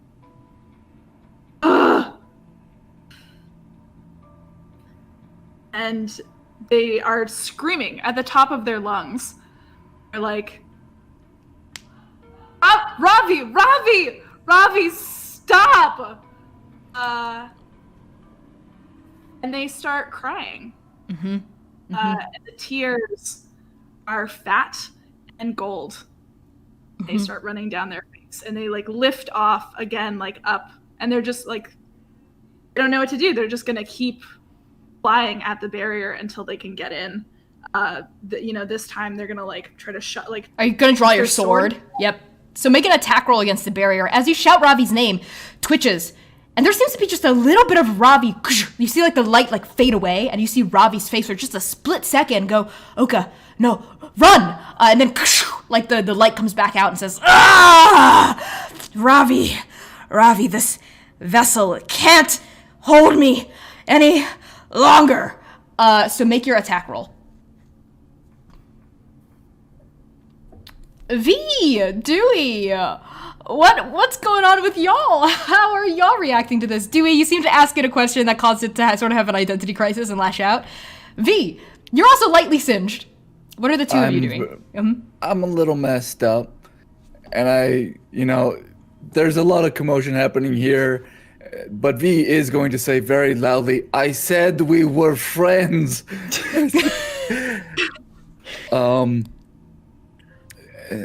V's gonna straight up ask, I think, Dewey, like, do you have any, what do you think we should do? Have I seen anything like this before? In your my life? work Oh my god. Weird shit. I'm not even gonna make you roll for it because, Dewey, I think you're kind of stumped. I don't know if you've seen anything like this before in your life. But I can have all of you except Manaia because you're unconscious right now. But first, let's do Oka's attack roll. So Oka, what did you get? I don't know if Manaia is actually passed out. Oh yeah, because you have like an endurance thing, right? So Manaia, what's going on? Yeah, Kanmie, thank you for the reminder. This is the second time in a row that I've forgotten it. So Manaia's at 1 hit point. Wonderful, right? Because you took a trait that allows you to go down to 1 instead of 0. Okay, so Manaia, you're like once a day. Yep. You feel the life go out of you, and then you're like, no, and you just you return, and you're like, you're fucked up, you know. I feel like because it's relentless. Well, I feel like it's more of a Manaia is halfway conscious, not dying, but like hazy. Yeah. You're like very lying on the ground, disoriented. Yep. Yeah. But you're hanging on, Manaia. You're hanging on. So Oka, what did you get for your attack roll? 18. 18. That does hit. So roll damage. Holy mother of fucking fuck. Okay.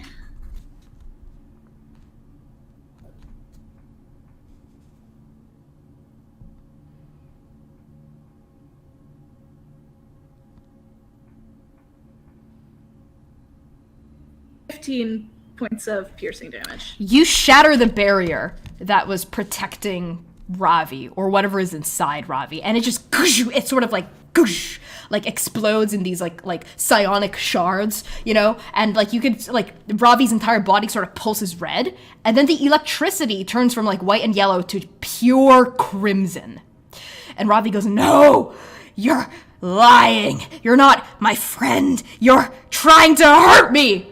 Oka doesn't stop moving.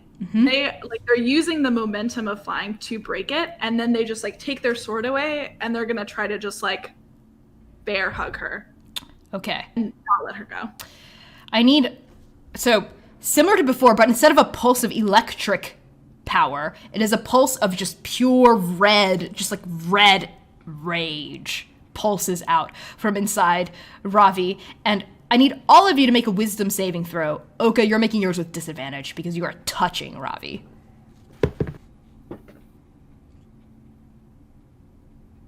How much inspiration do I have? You have 3.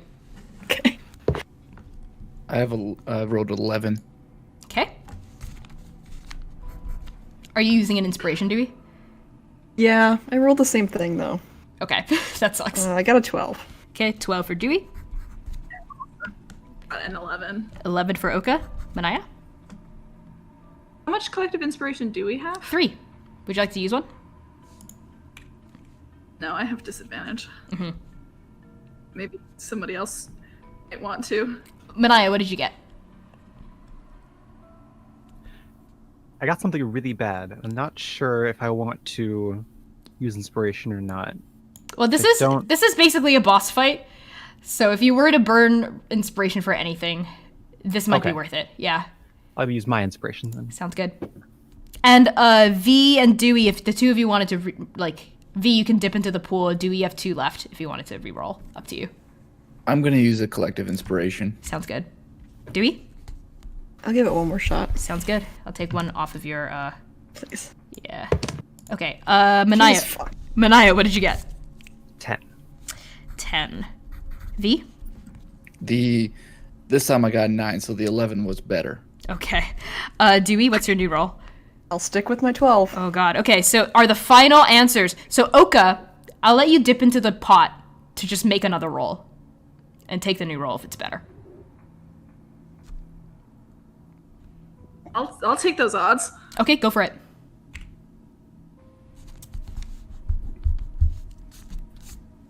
I swear to you, it's a 19. It's a 21. 21.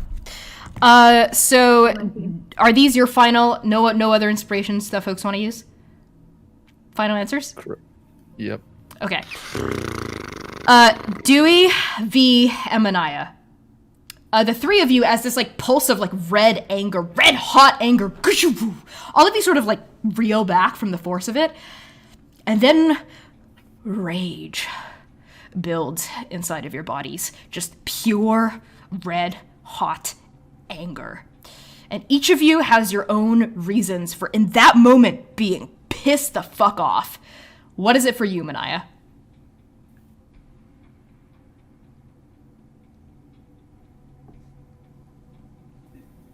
She's losing another family member.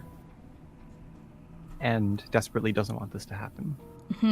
The anger of, no, I can't lose someone else, fills you from head to toe. And Oka, you see as Manaia's eyes glow red. And Dewey, what is pissing you off? They made me hurt people that I didn't want to. And your golden soft eyes turn crimson as you, like this rage at the URL fills you. V, why are you angry? As I'm hurting and such, I just hear Sievert's voice in the back of my head. See, you're not that strong after all. That throws me into a fiery rage. Yeah, you hear Sievert's voice go, not only, you're not as strong as you think, V. You're weak. That's why I left you. And like that rage fills your body, V. And I need Manaia, Dewey, and V. I need you to immediately use your reaction to make an attack against the nearest creature that there is. So Manaia, you're kind of far away from everyone. That's fine. Manaia, you're I don't know if you can reach Oka or if you have any ranged weapon or anything like that. Yeah, I think what that means is maybe you're just paralyzed with rage in that moment, like just like sort of like rooted to the ground there. But I think Dewey and V, that means you attack each other, probably. So yeah. I scratch V for 1 point of damage. Oh, come on. Yeah, sure, that's fine. You pull out your clawed hand and you scratch. Is this slashing? Yeah, yeah. Okay, V goes down from 6 to 5 hit points. Shit. 5 is my lucky number, so. Yep.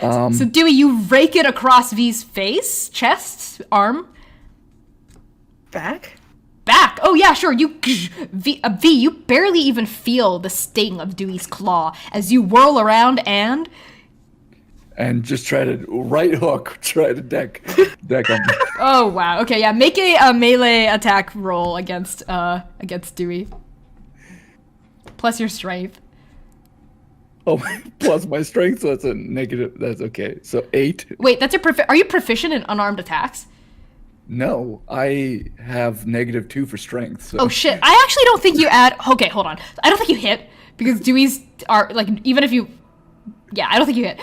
So what that means is V, you try socking Dewey in the face, and Dewey, you're like, ugh, and you dodge it as V like sort of stumbles forward, and yes, Manaia.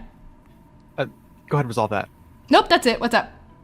I think Manaia having this rage, well, first of all, slightly different reason. I think she's finally confronting her feelings about Queen Kakoa from however long ago.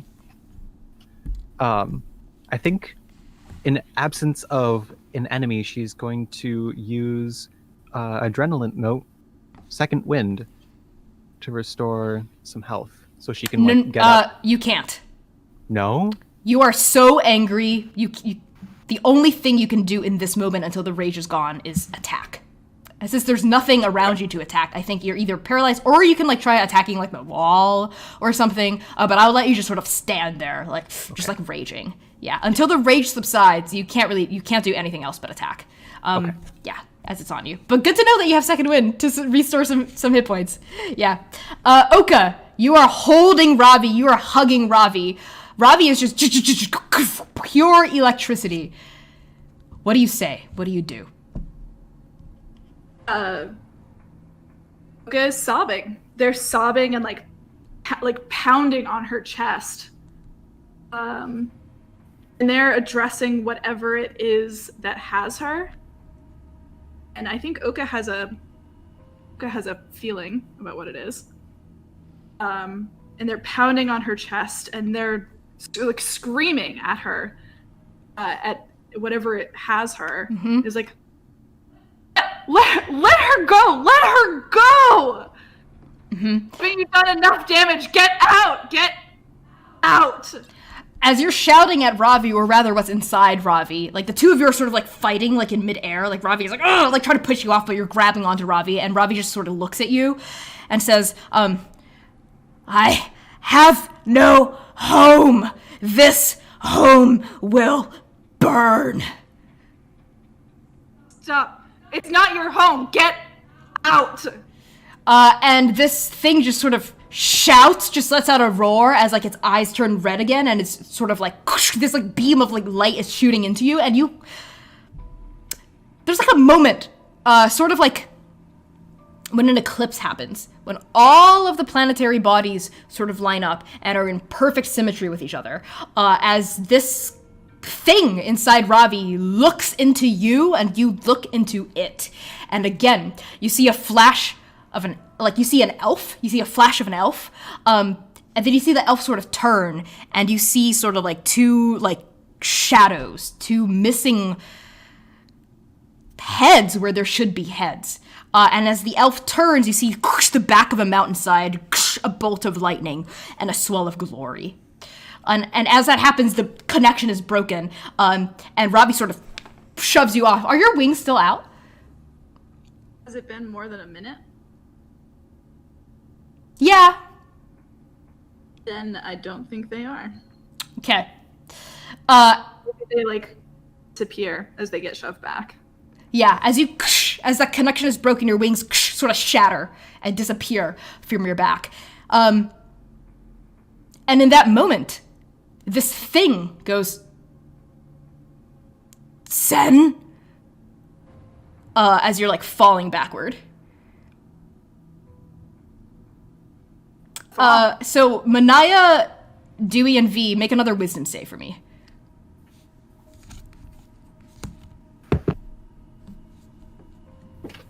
17, okay. Also, someone said in chat, like, oh, magic users fighting, LOL. Like, fist fighting. Like, yeah, if Manaia had been up there and punched one of you, you'd be dead. Vee, you're muted. I would like to use collective inspiration. The last point of collective inspiration to re-roll. Go for it. 8. Okay. Manaia? 16. 16. Okay. Manaia and Dewey, you're able to snap out of this anger. And Manaia, you can use second wind now. If you would like. You realize that you're in your body again, Manaia, and everything hurts. And Dewey, you paused just as you were about to like slash V again. And you see like your fingers, your talons are sort of dripping with V's blood. And you realize what you've done. But V is still like V's eyes are still glowing red. Dewey, what do you do? Do I see Oka and Yeah. Raavi falling? Yes. Now you sort of see Oka like flying through the air. You sort of hear Raavi shout Sen. And you sort of see Manaia like at the bottom of this pit. Can I cast Sanctuary on the falling Oka and Raavi? Do you have enough range for that? 30 feet? It's a little too far away from you, I think. Okay. Yeah. You can't quite like reach it. Like the boundaries of your magic aren't quite enough to hit both of them. Manaia, what do you do?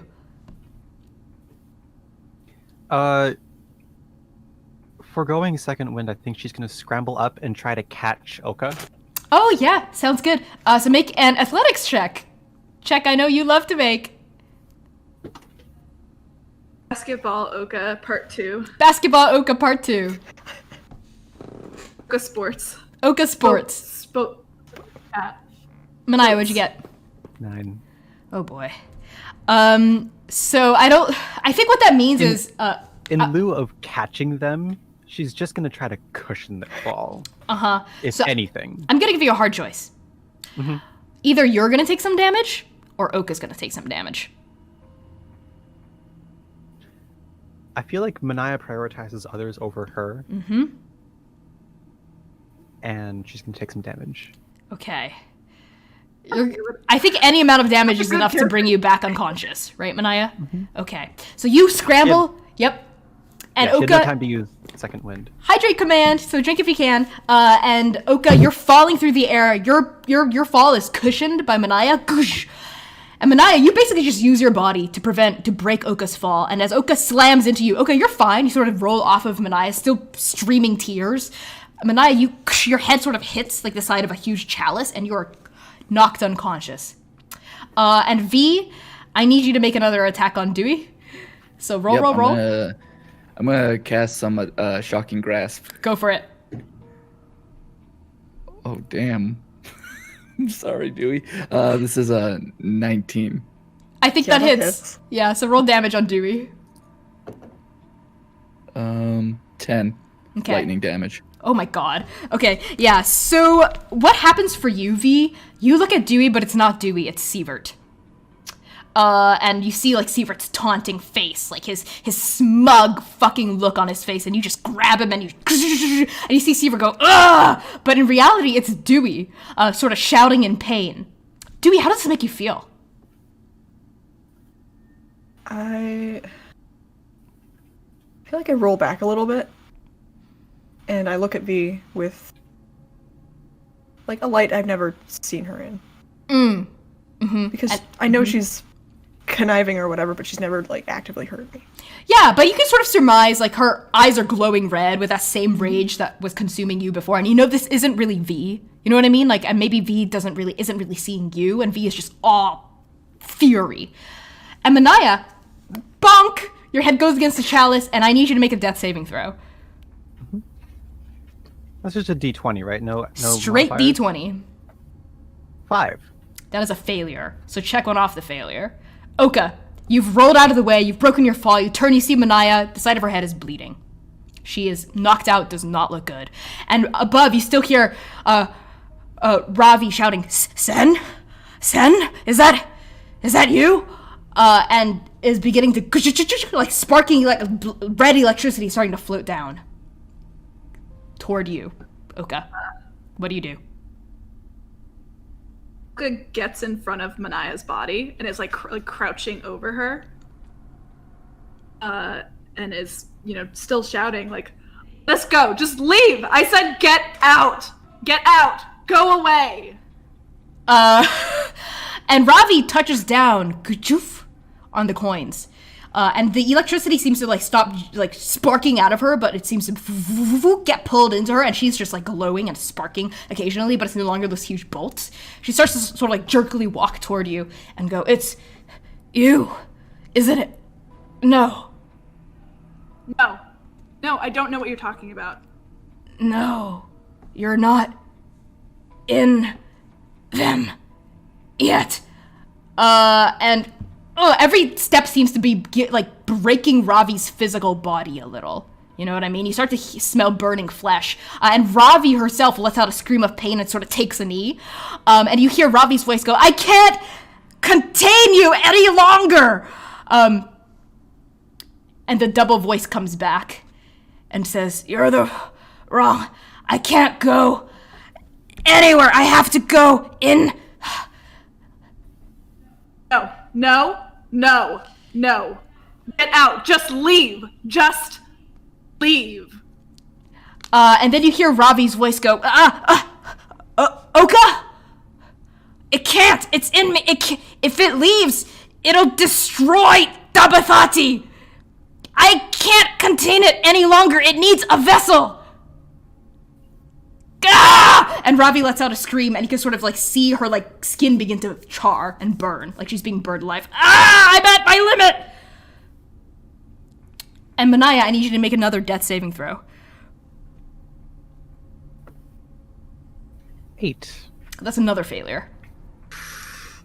V, I need you to make a wisdom saving throw. 14. That is just sufficient. You snap out of it. And you realize the sievert falls away from Dewey. And you see like Dewey's like fur is like sparking from where you shocking grasped him. What do the two of you do? Oh my God, Dewey, I'm so... I'm like, I assume I have memory of that. I just Yes. shocked. Yes. So V just starts apologizing and like falls to her knees. Dewey's like pointing at the, like towards the opening, towards where the rest of our party is. Like, it's fine. Can you do something?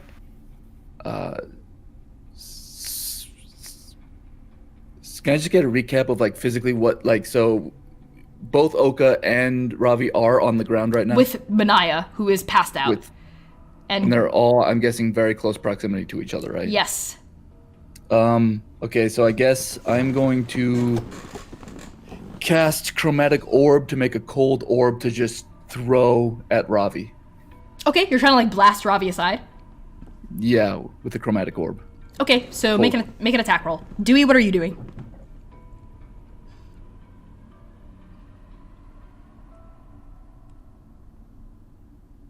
Oh, jeez. I want to fly over to Manaia.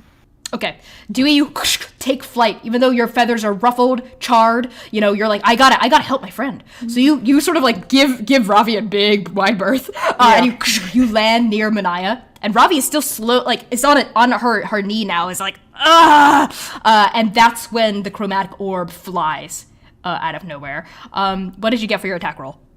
15. That is not sufficient. So I think what this means is it does hit Raavi, and it sort of splashes against her back, and like there's sort of like she stumbles a little and like turns and sort of sees V, and the double voice comes back and says, I knew it. You're trying to hurt me. Why?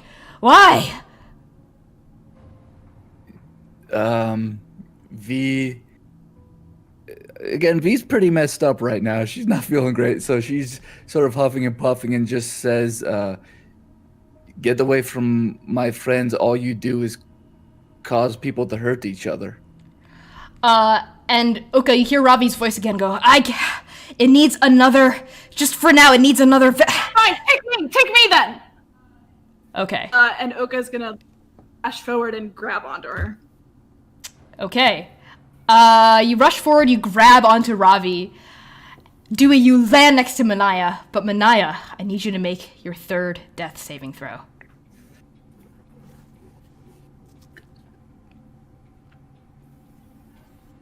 Have inspiration, we have collective inspiration. No, we ran out. No, we're out.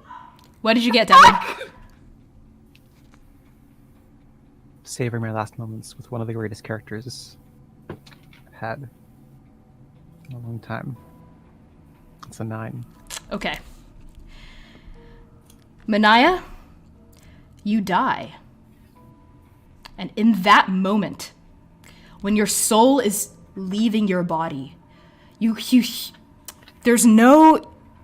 The tales that your parents told you of heaven, of the after, it's a beautiful ocean, beautiful beach.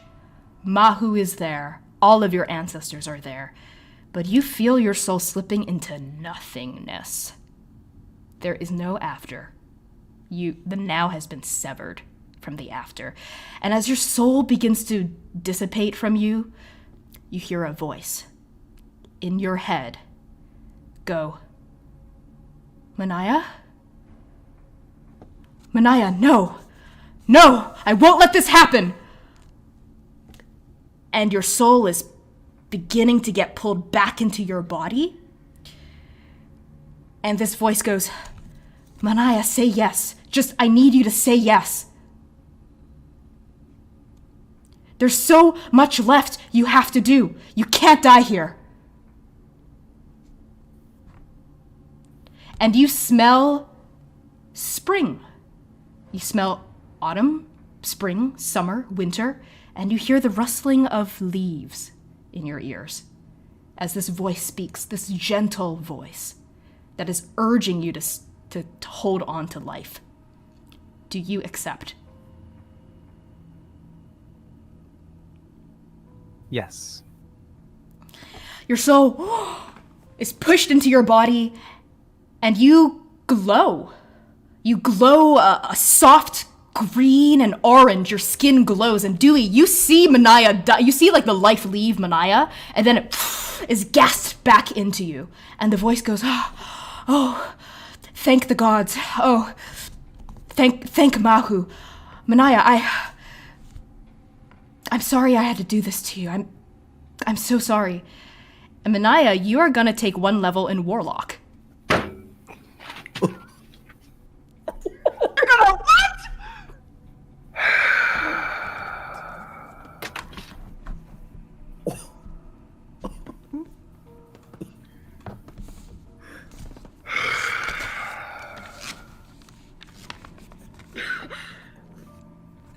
You hear the voice in your head go, I've never formally introduced myself.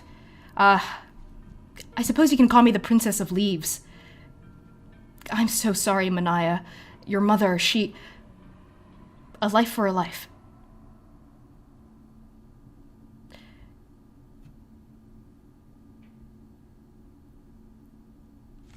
And in that moment, Oka, you say yes as well. You grab Raavi. And it's like that scene in like Korra when Unalaq and Korra are like fighting, like the two like Vatus trying to, grip Rava. Oh, that's funny. And it's like your eyes, as you grab Ravi's forearms, your eyes also glow. But they glow green. Like this green energy comes out of you and it collides with the red. And the red comes out of, all of you see it comes out of Raavi and into Oka. And Oka, it is, wow. It is just, you are filled, the first thing you're filled with is power.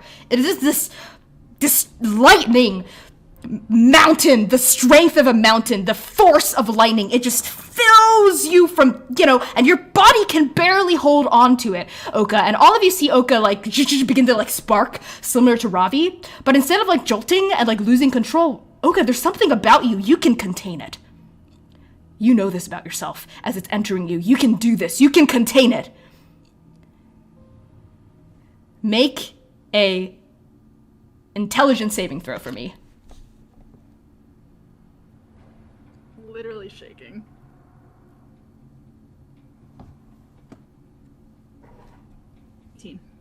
What'd you get? 18. That is sufficient. How do you contain this power that is threatening to explode you from the inside?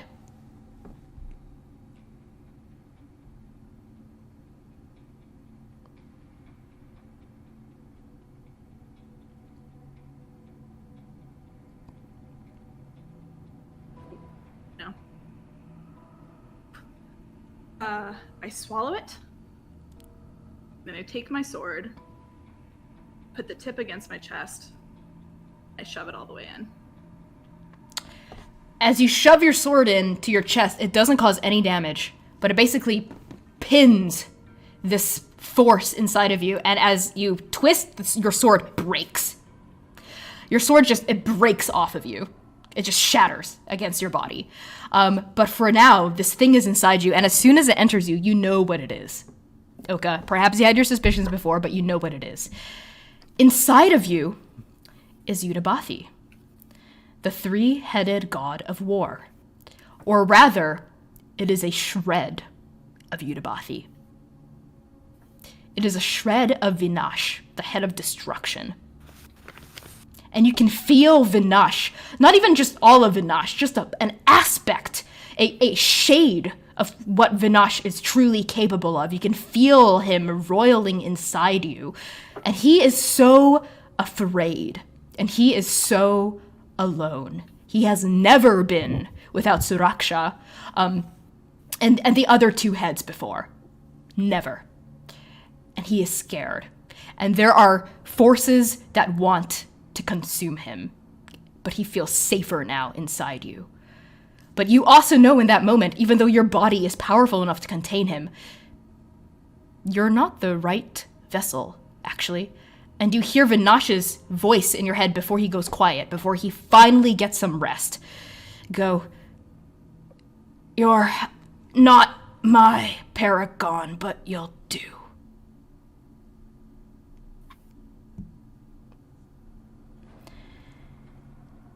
And V, you're standing up there. You see what happens. Raavi has just collapsed. Both of Raavi's forearms are charred. And she has just collapsed and is unconscious on the floor. You see Manaia gasp back to life with magic. Now you can sense it in the weave. Manaia is pulsing with magic in a way that she never has before. And Dewey, you're sort of crouched by Manaia. What is the scene we leave the four of you on before we end this episode?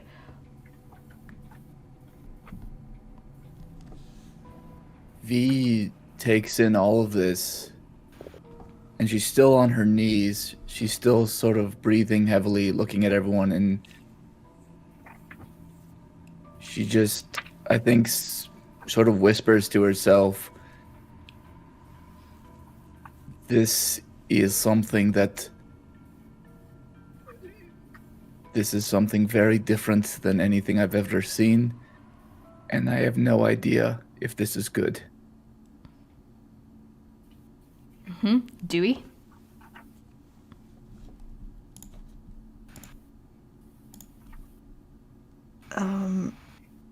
Dewey does not know what he's seen as well.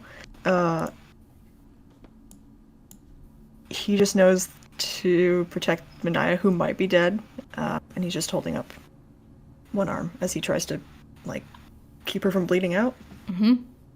Manaia, your eyes flutter open. What do you do? What do you say? How do you feel?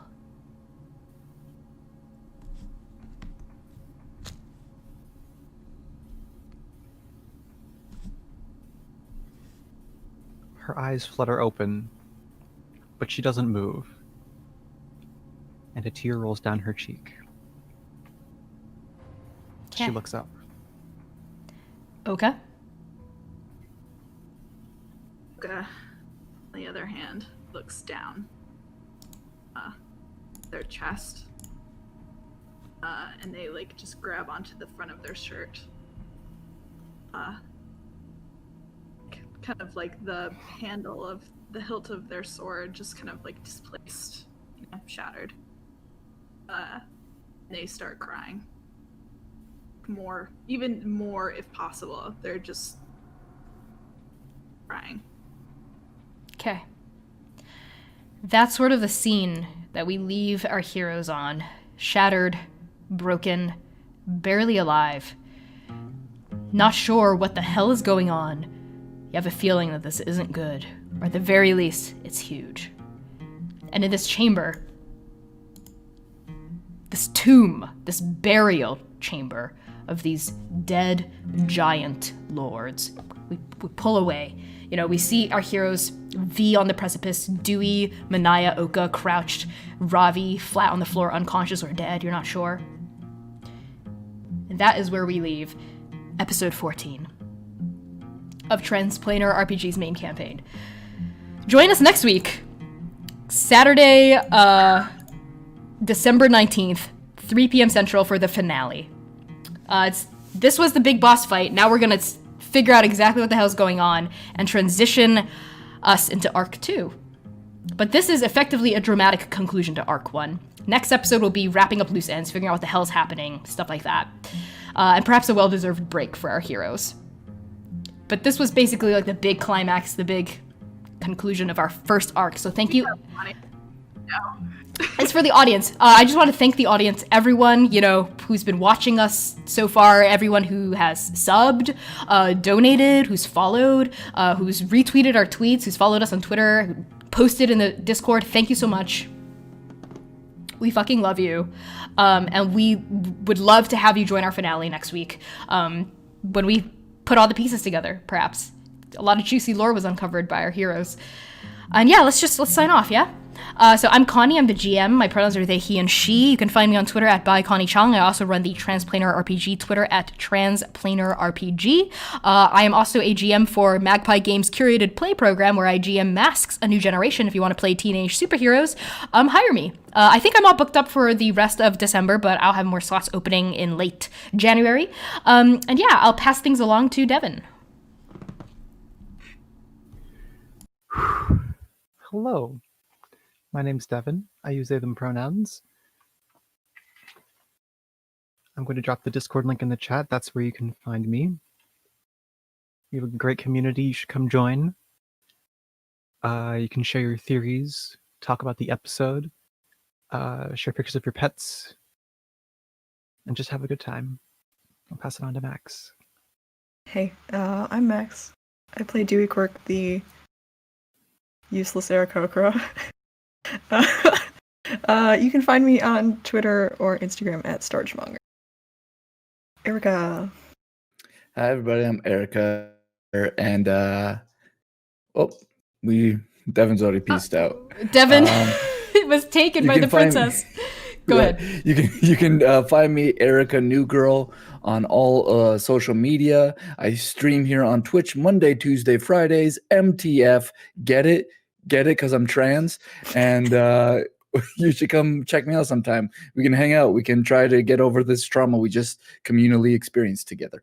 And with that, I pass on to C.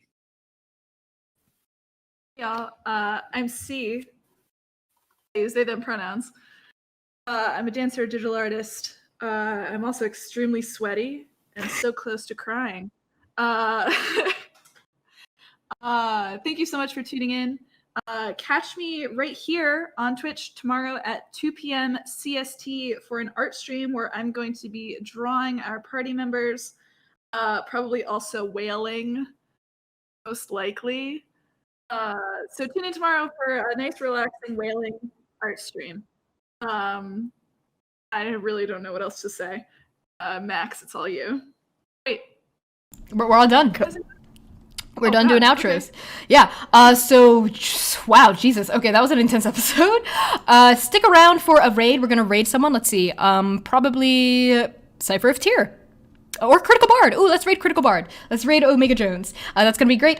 And yeah, we will see you all tomorrow for our C's art stream, Tuesday and Wednesday, 7 p.m. Central for our video game streams. And of course, for episode 15, the denouement. I don't know how you pronounce that. The coming down from the intense climax of this episode. Episode 15 next week, next Saturday at 3 p.m. Central, right here on Transplanar RPG. Thank you so much for tuning in. We love you all. Stick around for the raid. We're going to raid Critical Bard, Queer Black Man. Let's go. Peace. There's a raid message. Use it. There's a raid message. Use it.